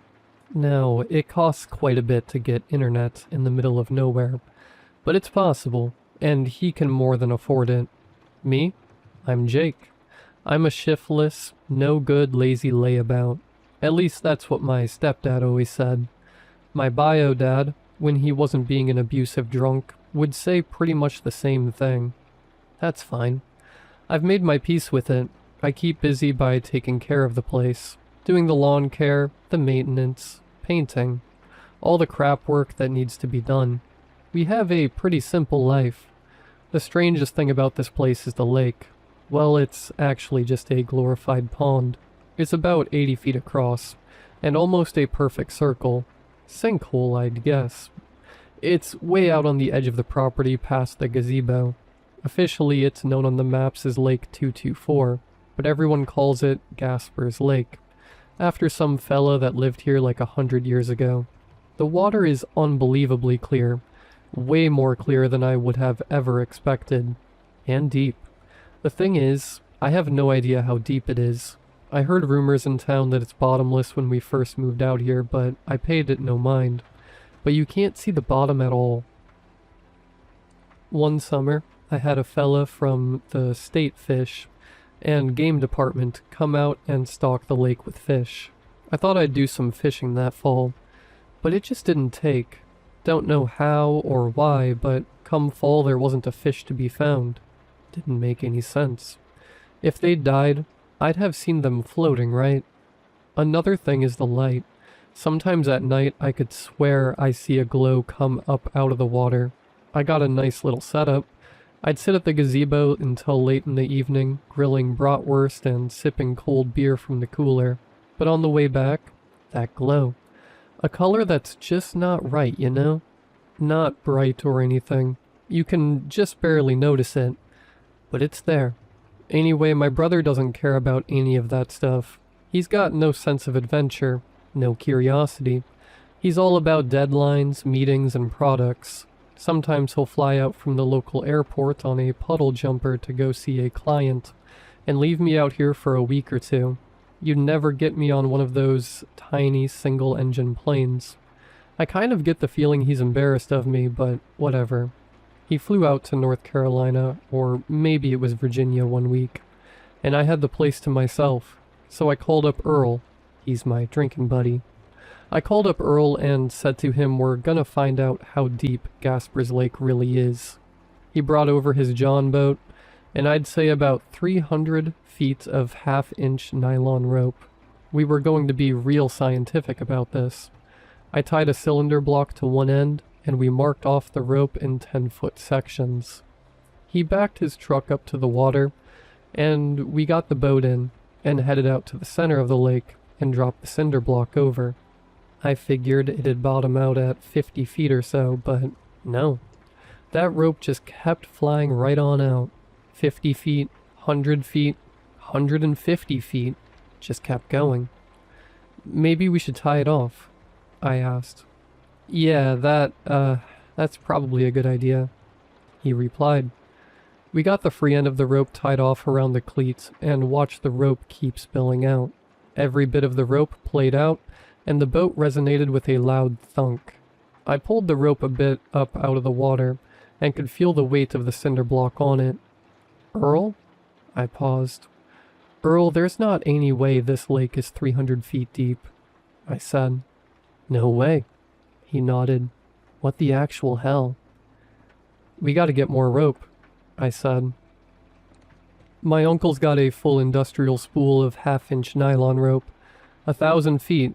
There's no lake anywhere around here that's 1,000 feet deep, Earl replied. I grabbed the rope and started to pull it up. It was going to take a minute or two to pull it back up on the boat. Earl started winding it up as it came in. I got about 50 feet of it on board when it just stopped. Like just dead stop. I leaned back and pulled harder. Nothing. It felt like the cinder block had gotten caught under a ledge. I wrapped the rope around my forearm and gave it one good heave. Hung up on something? Earl asked. I guess so, I started to say when the rope tugged back. Hard. Threw both me and Earl off balance enough the boat flipped over. The water went over my head and I sputtered, righted myself and broke the surface. Earl came up right beside me and got out a loud, "God dang it." We struggled to get the boat set right, but we got it.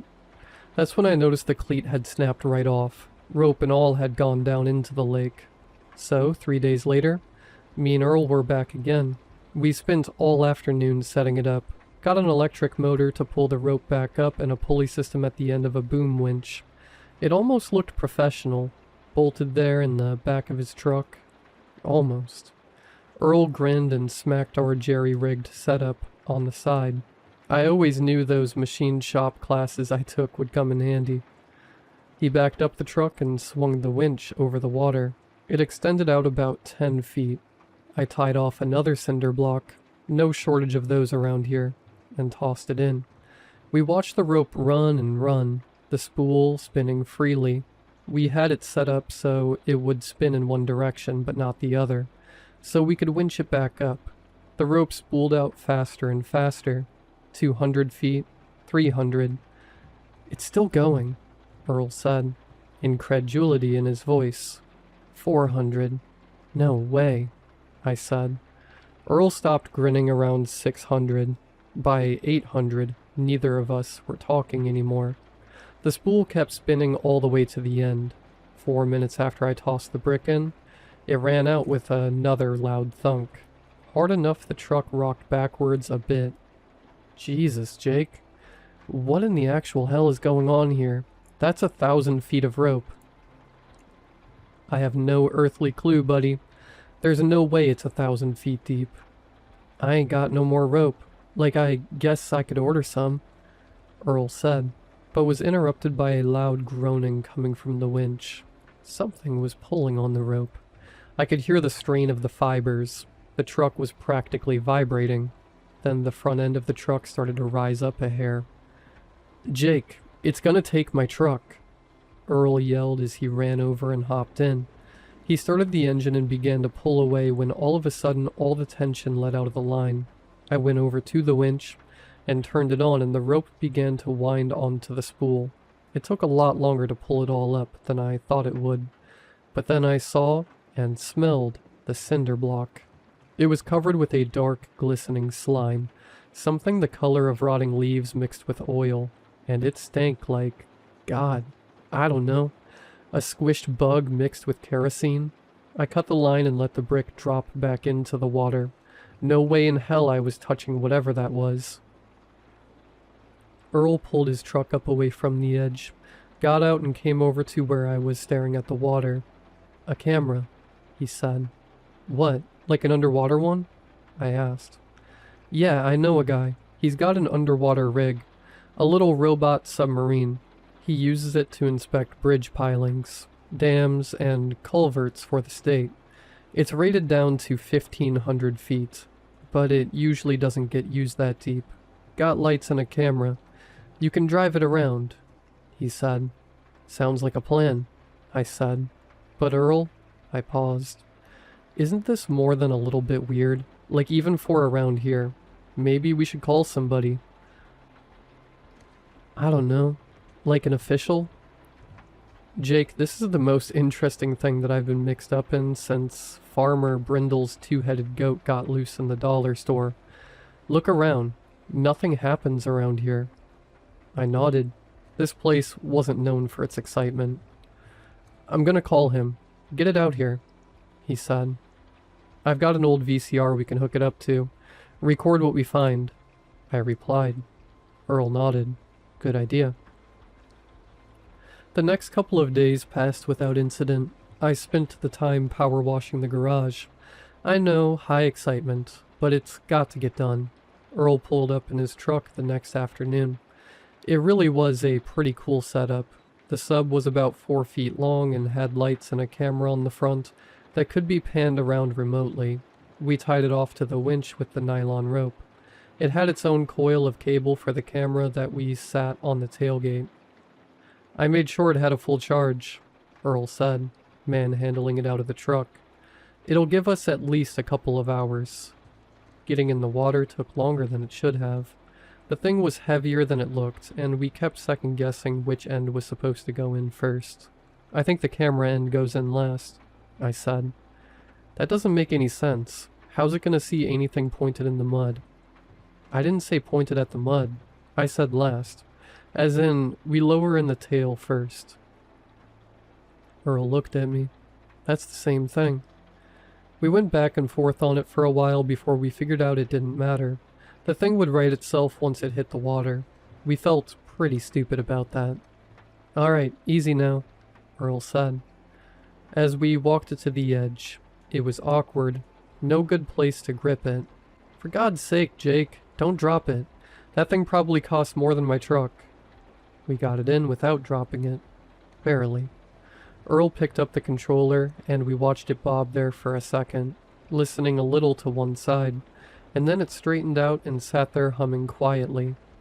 Okay, Earl said. Down we go. 300 feet down, it was dark enough that we snapped on the lights fully bright. All it showed was the rough stone on the side of the sinkhole. The water was still crystal clear.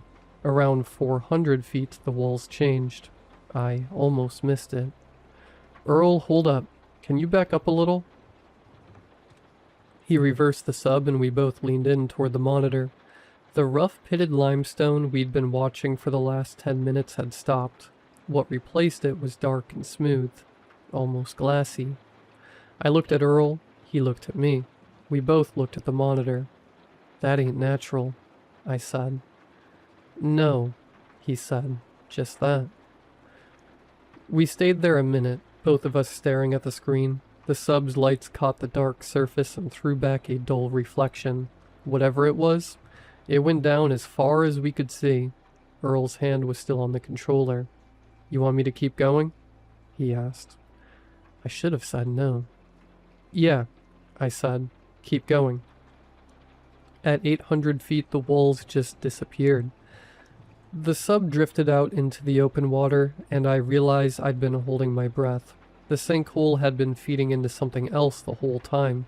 A cavern.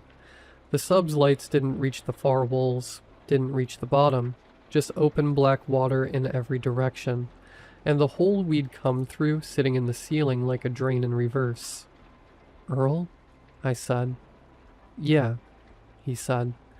Neither of us said anything for a minute.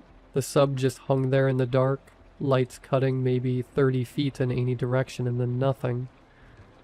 God, Earl said quietly. I wish I'd brought some beer. I laughed, couldn't help it, then stopped. Keep going down?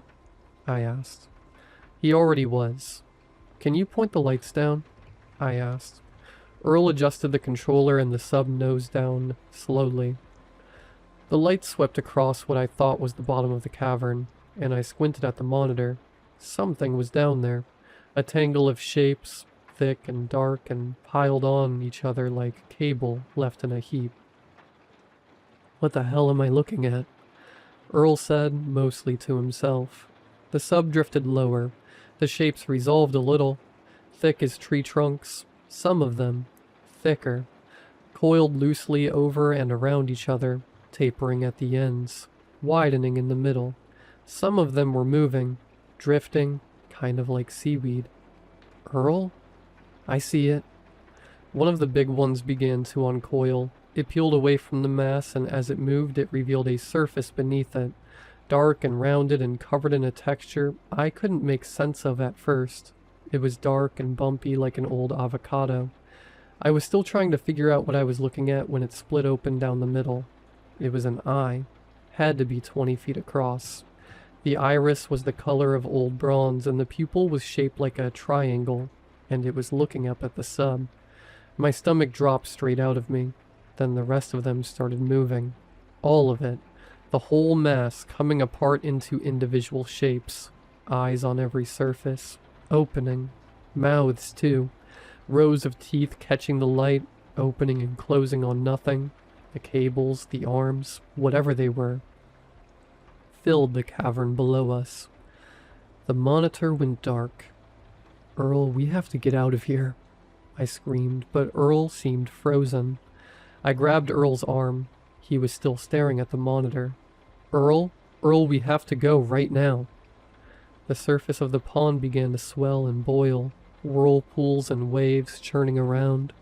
He blinked, came back. We ran for the truck. We dove in and Earl started it up, but we didn't make it 20 feet before the back end lifted. It had come up fast. Nothing that big should move that fast. The tires left the ground and Earl screamed something I couldn't make out over the sound of the frame starting to give. I had opened the door and jumped out without even thinking about it. The ground came up quick and I landed with a wet crack as my ankle snapped. From the ground I could see the truck maybe 30 feet up, wrapped in something that looked like a giant black and glistening worm, being pulled toward the water. Earl was still in there. I know because I could hear him screaming. Then the roof caved in to the sound of shattering glass and metal forced beyond its limit. And then I couldn't hear him anymore, as the truck sank beneath the water. The VCR had landed a few feet away. I don't even remember Earl throwing it. I told the paramedics I fell off a ladder. Anyway, now I don't know what to do. My brother's due back in 2 days and the sheriff keeps coming around asking about Earl. The state inspection fellow wants his submarine back, and I don't know what to tell him. All I got is this busted leg and a video we took, and I'm not sure who I need to show it to. I think I'm going to call the governor, maybe the press. Should I call the FBI? What should I do?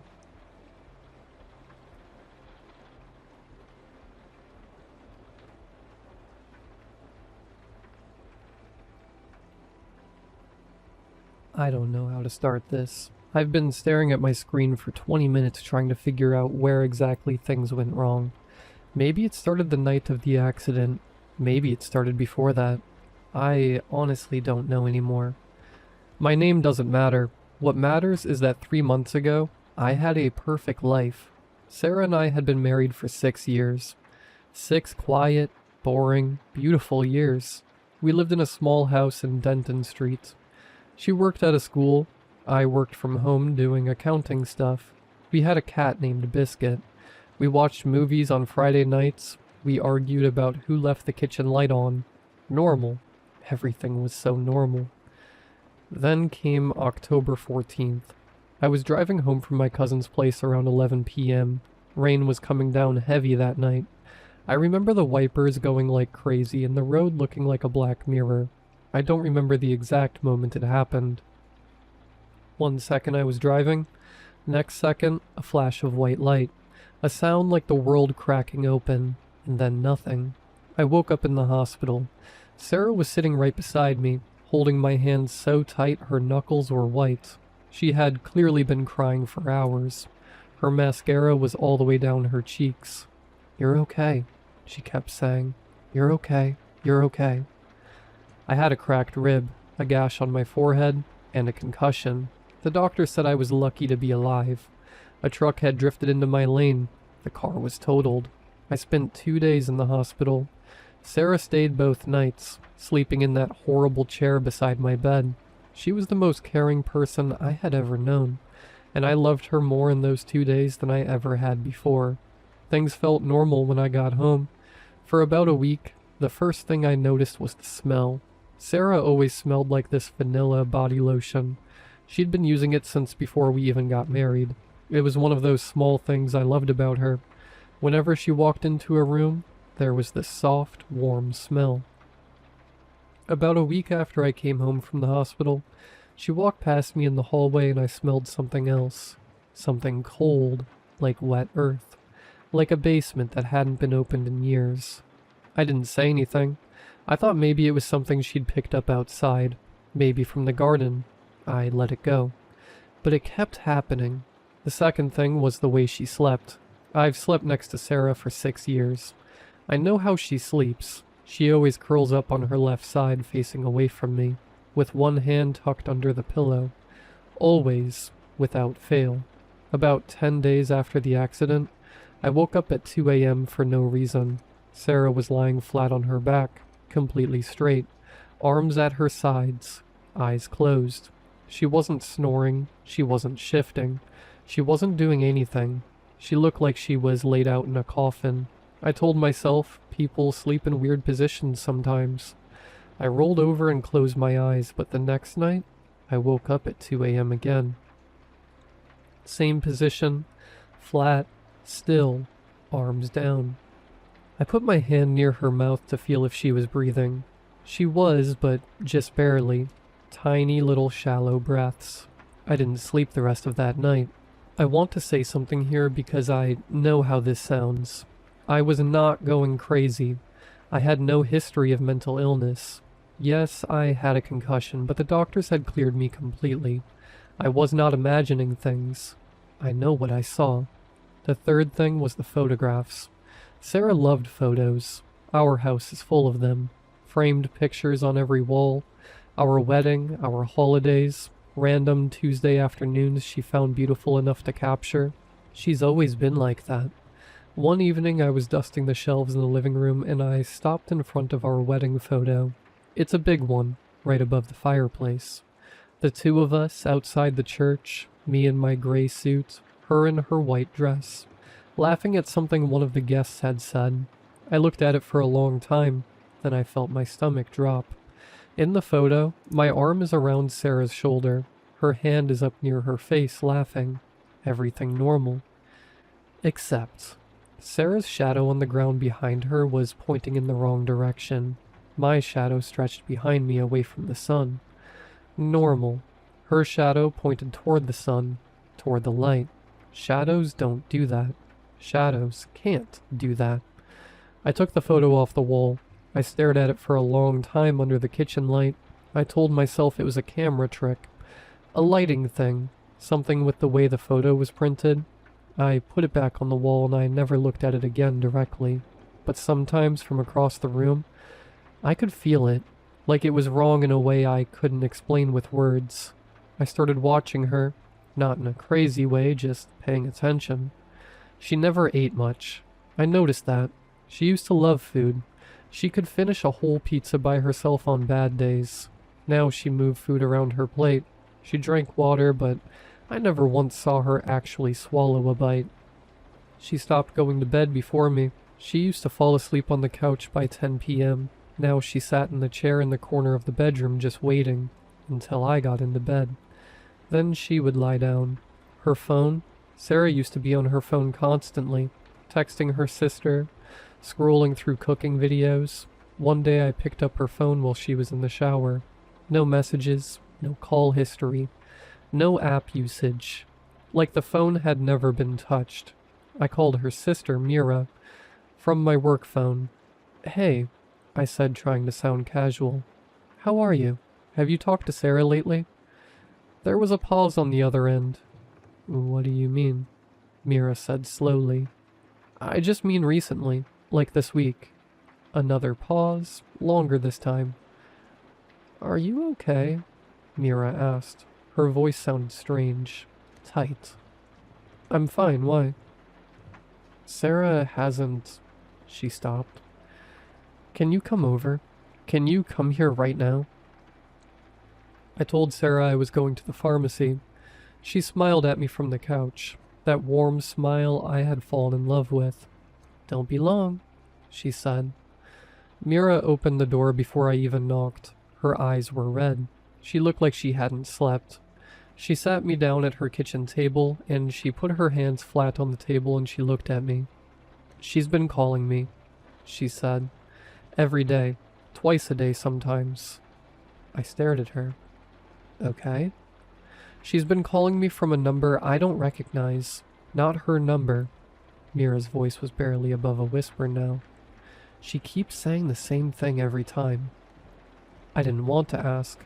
I asked anyway. "What does she say?" Mira's eyes filled with tears. "She says he survived the accident, but I didn't. Please tell him I love him. Please tell him to look at who came home." I drove home in a state I cannot describe. I walked through the front door. The woman on the couch looked up and smiled at me. "You're back," she said. I looked at her face, the same eyes, the same smile I had kissed 1,000 times. "Who are you?" I whispered. She tilted her head slightly like she was confused by the question. Then she smiled again, wider this time. "I'm your wife," she said softly. And somewhere in the house I heard Biscuit, our cat, let out a long and terrible scream from under the bed. He had been hiding there for weeks. He never hid from Sarah, not once in 6 years. I'm writing this from Mira's house. I haven't gone back. The thing in my house still calls me, from Sarah's number, every night at 2 a.m. I never answer. But last night it left a voicemail. I played it this morning with shaking hands. It was Sarah's voice. My real Sarah's voice, crying. She said only 4 words. "Don't let it stay." I don't know what came home with me from that accident, but it's still in my house, sleeping in my bed, feeding my cat who screams every time it comes near, and I don't know how to make it leave. If anyone has experienced anything like this, please, I need help. I will try to update when I can. Please stay safe. Hug the people you love, and if something feels wrong, even something small, even something you can't explain, trust that feeling. Trust it.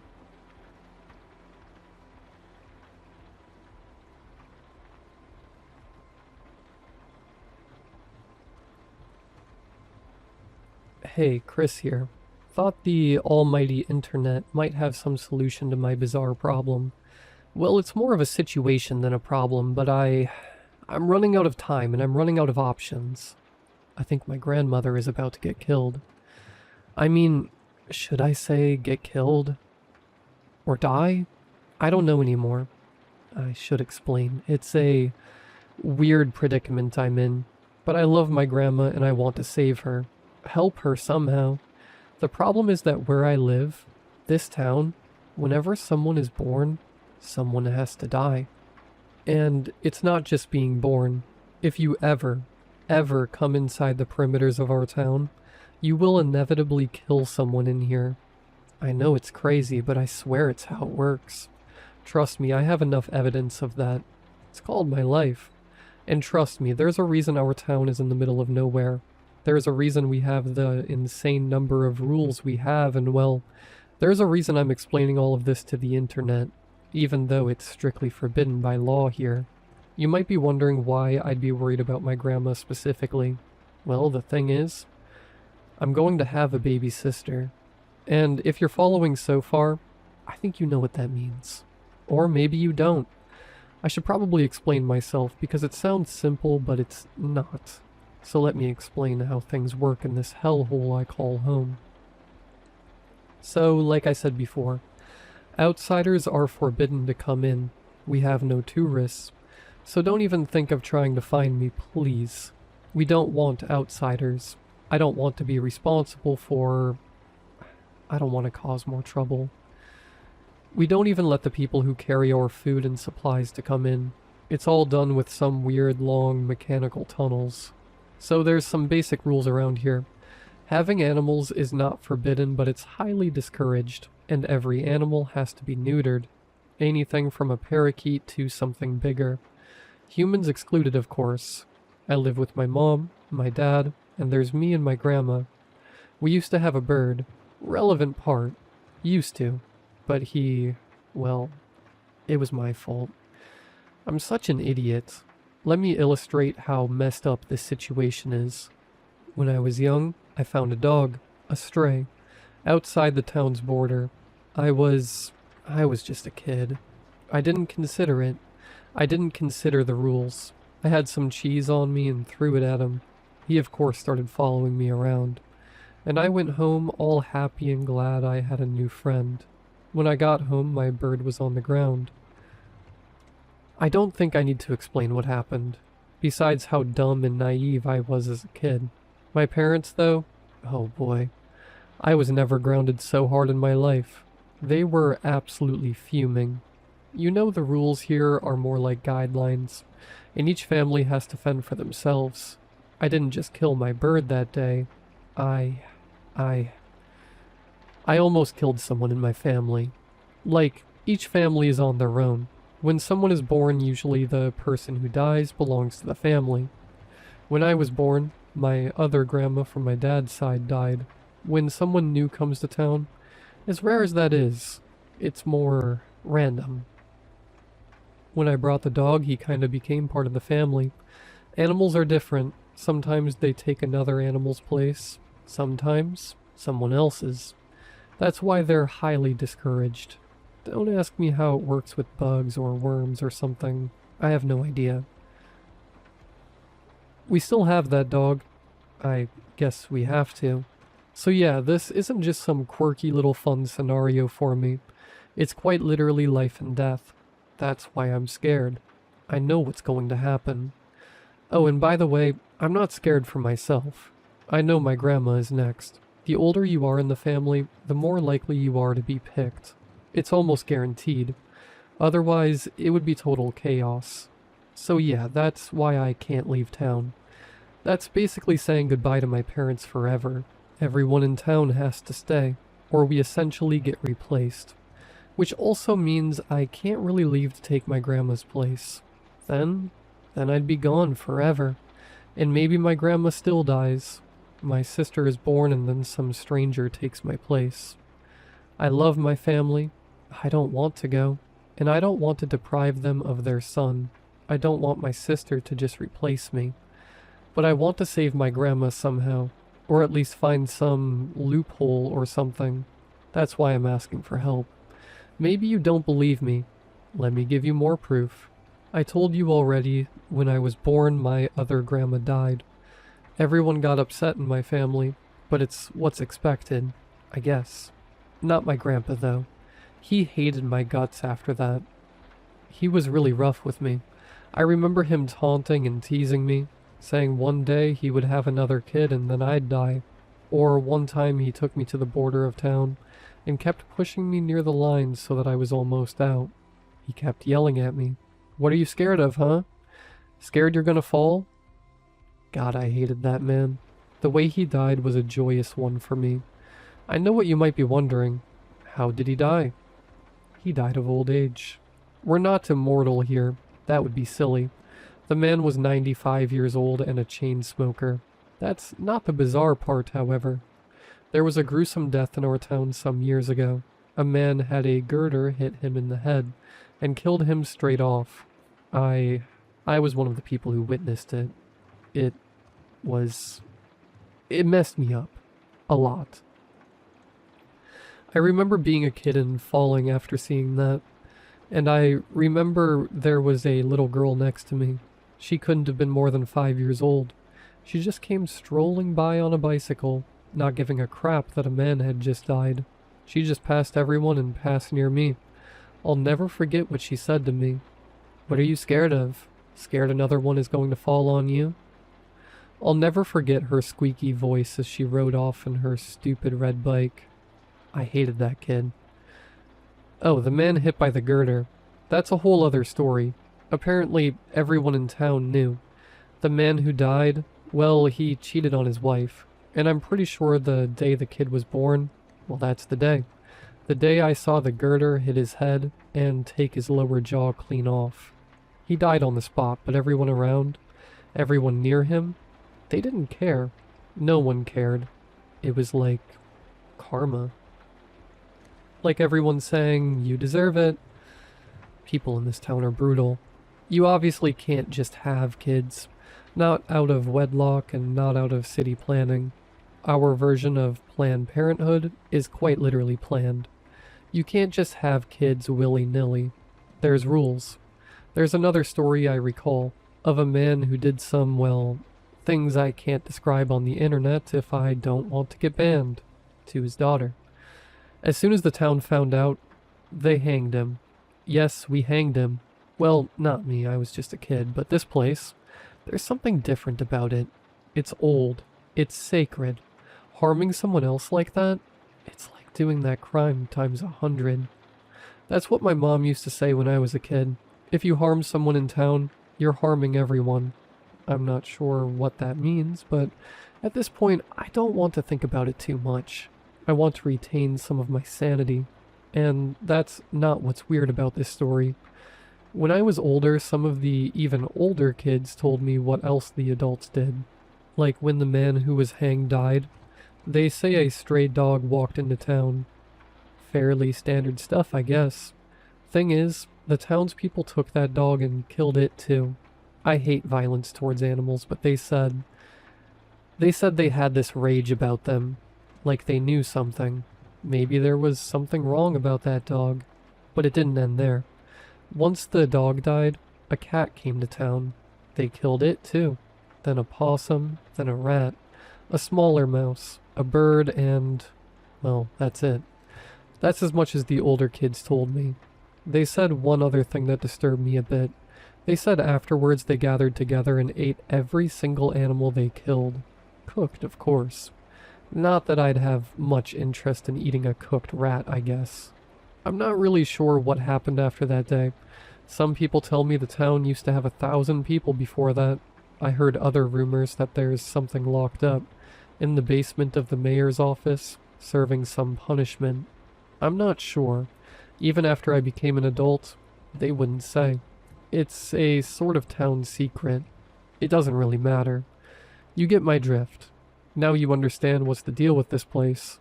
I'll leave you with one more story if you don't believe me. There was a car crash some years ago. Pretty nasty stuff. 10 people died. Big tragedy for us. I'm not sure I believe what they say, but I was told that day a woman who was going to have a kid actually had quintuplets. The insane part is that she died. Right afterward, 4 people wandered into town. Said they'd been lost in the woods for weeks. We took them in and they became residents. One of them is a nice lady who makes the best pecan pies. You might be thinking, aha, it's not 999 people anymore. Well, the thing is, I sort of lied.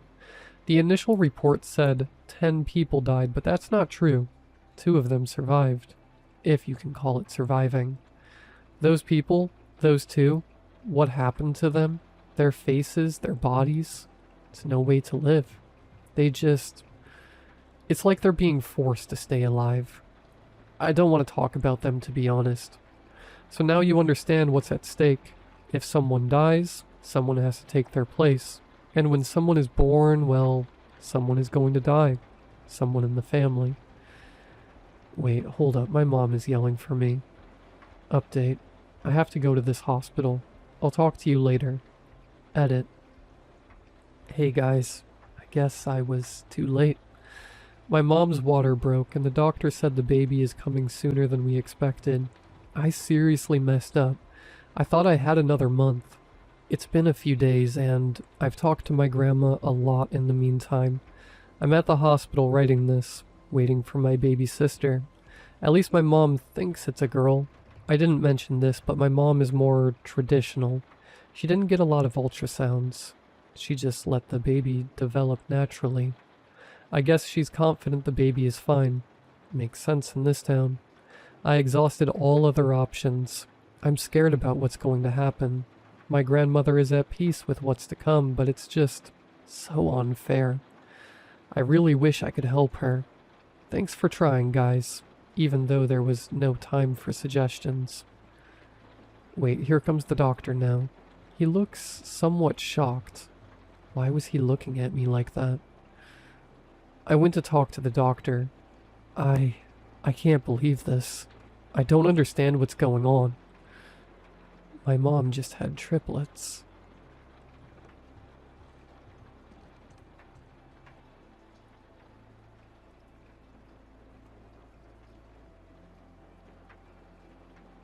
I'm posting this from my car. I've already filed a missing persons report with the police for my parents, and they've cleared it as a crime scene, but there's no way I'm ever going back inside. This all started back in February. Maybe that's why, because of how dreary and sunless that month is. My dad is a good man. I need you to understand that before any of the rest of it. After his mom passed 2 years ago, he got quiet in a way that scared me more than crying could have. And when he found these forums last winter, these wellness communities, I was relieved. He was back to exercising, dieting, sleeping better. He was excited about something again. He'd come down to breakfast and tell me about circadian hygiene and ancestral light environments, and how our eyes evolved for firelight and starlight, not the blue glow from screens and 6500 Kelvin bulbs we drown in now. Honestly, some of it made sense. That's the part nobody warns you about, that it starts off less than harmless.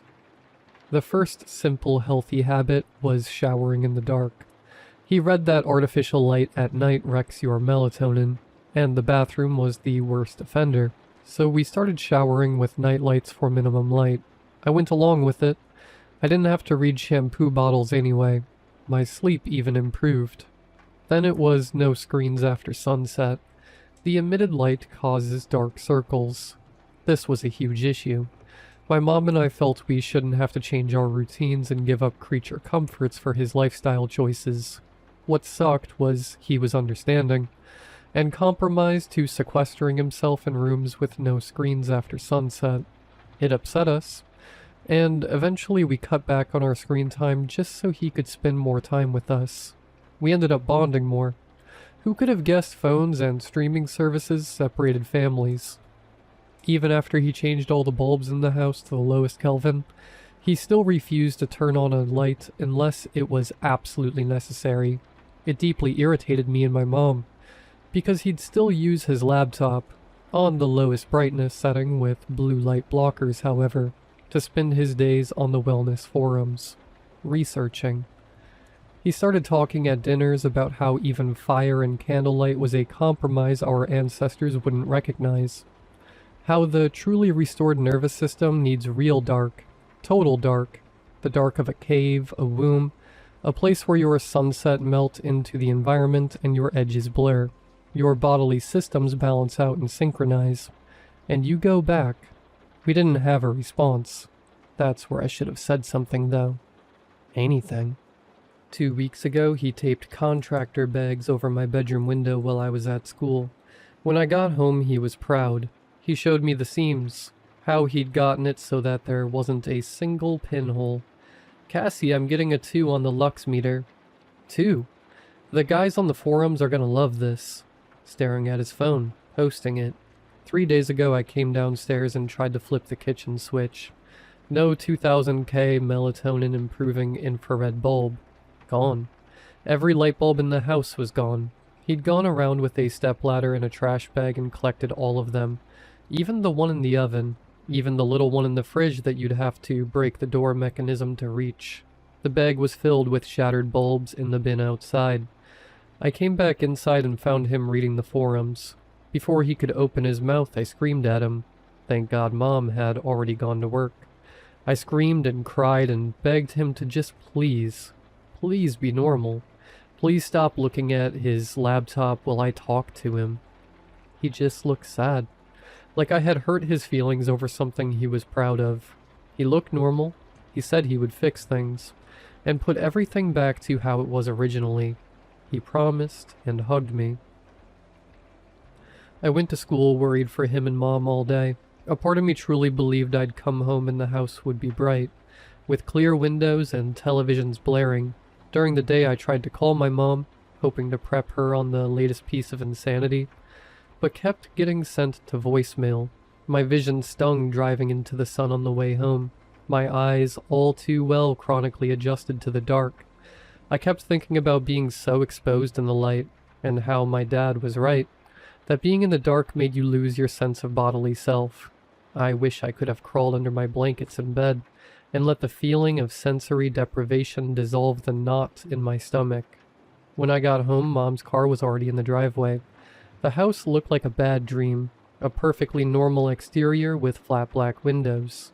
I went inside, and even leaving the front door open did nothing to pierce the all-encompassing darkness.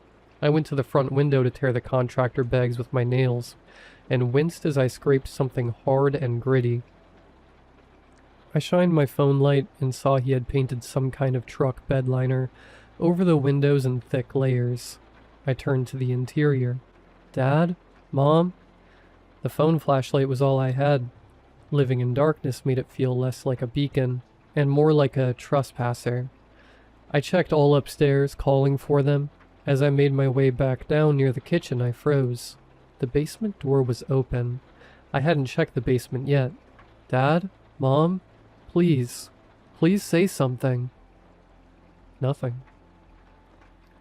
The stairs go down into the unfinished part. Bare studs, concrete floor, the furnace ticking. I was imagining that. No need for a furnace when it has that pesky pilot light. He had disconnected it and snuffed it out before. The basement was huge. At the far end, there's a little room Dad always meant to finish. Just concrete with a shallow alcove in the back where all the previous owners had a safe flush to the wall. Pitch black.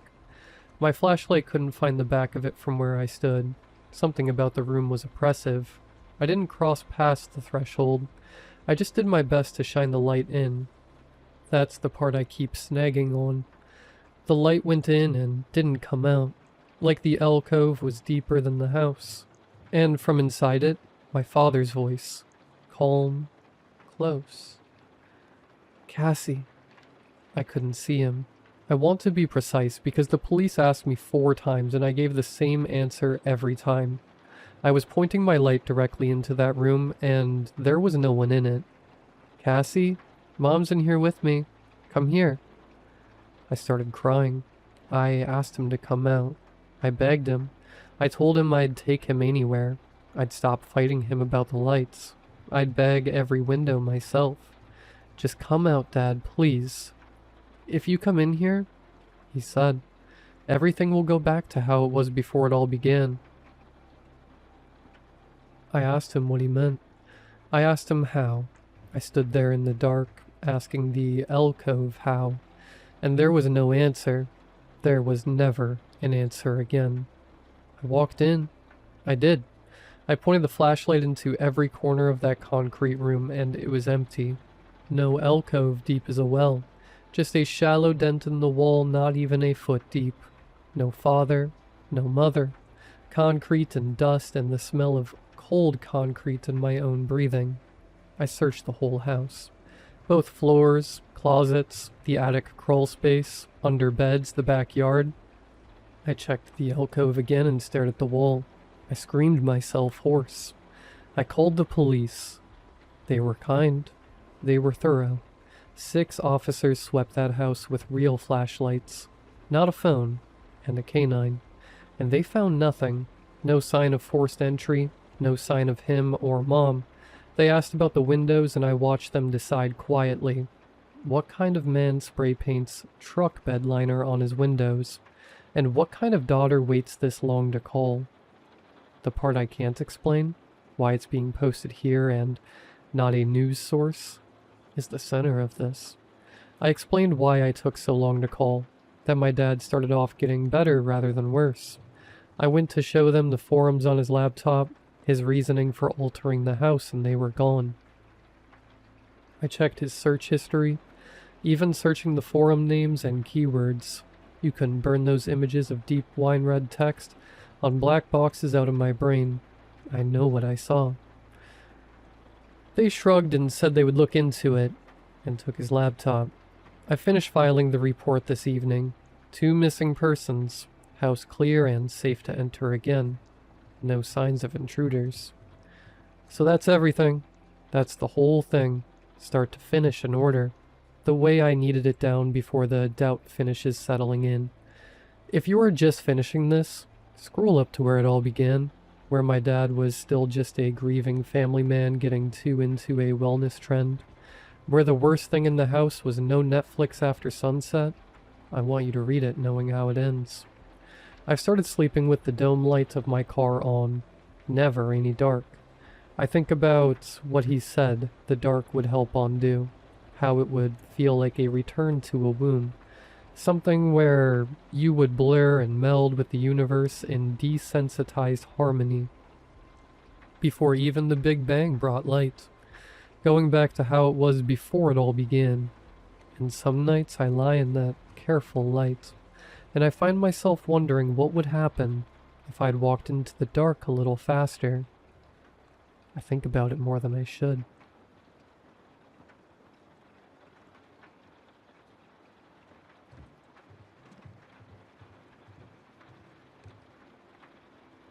I got the security cameras for my 40th birthday. My wife said it was a stupid gift. She said we lived in a safe neighborhood. She said I was being paranoid. She was right, but I installed them anyway. The cameras cover the front door, the driveway, and the backyard. I check the footage every morning while I drink my coffee. It's become a routine, a habit. I don't even think about it anymore. I notice the figure on day 12. The backyard camera catches the whole yard. Fence on both sides. A small shed in the corner. Woods behind the fence. The footage from 3:11 a.m. showed something standing near the shed. I paused it, zoomed in. It was tall, thin, dark, just standing there. Not moving. I stared at it for a long time. It didn't move in the footage. It didn't move on the live feed when I pulled that up either. I checked the footage from the night before. Same spot, same time, same figure. I checked the night before that. Same thing. I checked the entire week. Every night at 3:11 a.m., the figure appeared. It would stand near the shed until 4:03 a.m. Then it would disappear between frames. 1 second there, the next second gone. I didn't tell my wife. I told myself I was being paranoid. I told myself it was a trick of the light, a reflection, a tree branch. I told myself a lot of things. I started staying up. I'd sit in the dark living room with my laptop open, watching the live feed. Every night at 3:11 a.m., the figure would appear, just standing there, not moving, not looking at the house, just present. I started noticing things about it. It was always facing the same direction, not toward the house, toward the fence, toward the woods behind the yard. I wondered what it was looking at. I checked the footage from the other cameras, the front door, the driveway. The figure never appeared on those, just the backyard, just near the shed, just facing the woods. I asked my neighbor about it. He's lived next door for 20 years. He said he'd never seen anything unusual. He said the woods had always been quiet. He said it with a look on his face that made me think he was lying. I asked my wife if she'd ever noticed anything in the backyard at night. She said I was spending too much time on those cameras. She said I needed to relax. She said it with a tone that made me stop asking. I didn't stop watching. I started marking the dates. Every night it appeared. Every night it faced the woods. Then I started noticing the changes. Small at first. Almost unnoticeable. On night 23, it was a foot closer to the fence. On night 27, its head was slightly tilted, like it was listening. On night 31, its arms were stretched towards the woods. Both of them. Fingers extended, almost reaching. On night 39, it was standing at the fence line, right up against it, still facing the woods. I took a walk out there one afternoon. The woods were quiet, too quiet. No birds, no animals, just the sound of my own footsteps. I walked for about 20 minutes before I turned back. I didn't go into the woods again. The figure kept appearing every night, different positions, different postures, but always facing the same direction, always facing the tree. Then last night, I checked the footage. 3:11 a.m. The backyard was empty. I scrolled back. The figure had appeared at 3:11 a.m. as usual, but at 3:41 a.m., it had turned. For the first time in all the footage I'd watched, it had turned. It looked toward the house, then it disappeared between frames. It never came back. I stayed up until morning. I watched the live feed. Nothing. I spent 3 hours staring at the footage from the night before. Then I noticed something I should have seen weeks ago. The figure never once looked at the house, not even when the porch light came on, not even when I walked into the yard one night, stupidly brave, and stood 20 feet from it, not even when I shouted at it. Whatever it was watching wasn't here. I don't know why it left. I don't know what made it turn. I told myself it was a good thing. It was gone. The thing that had been standing in my backyard every night was finally gone. I should be relieved. I'm not relieved. I woke up this morning and checked the footage from last night. Something was standing near the shed, facing the house, standing exactly where the other one used to stand. The first creature is gone. Something else took its place, and now it's looking directly at the room I'm sitting in. I rewound the video to see when it appeared. It was there at 3:11 a.m., but it started moving at 3:47 a.m., one step toward the house. Then another at 3:48, another at 3:49. I kept watching. The camera never showed it reach the house.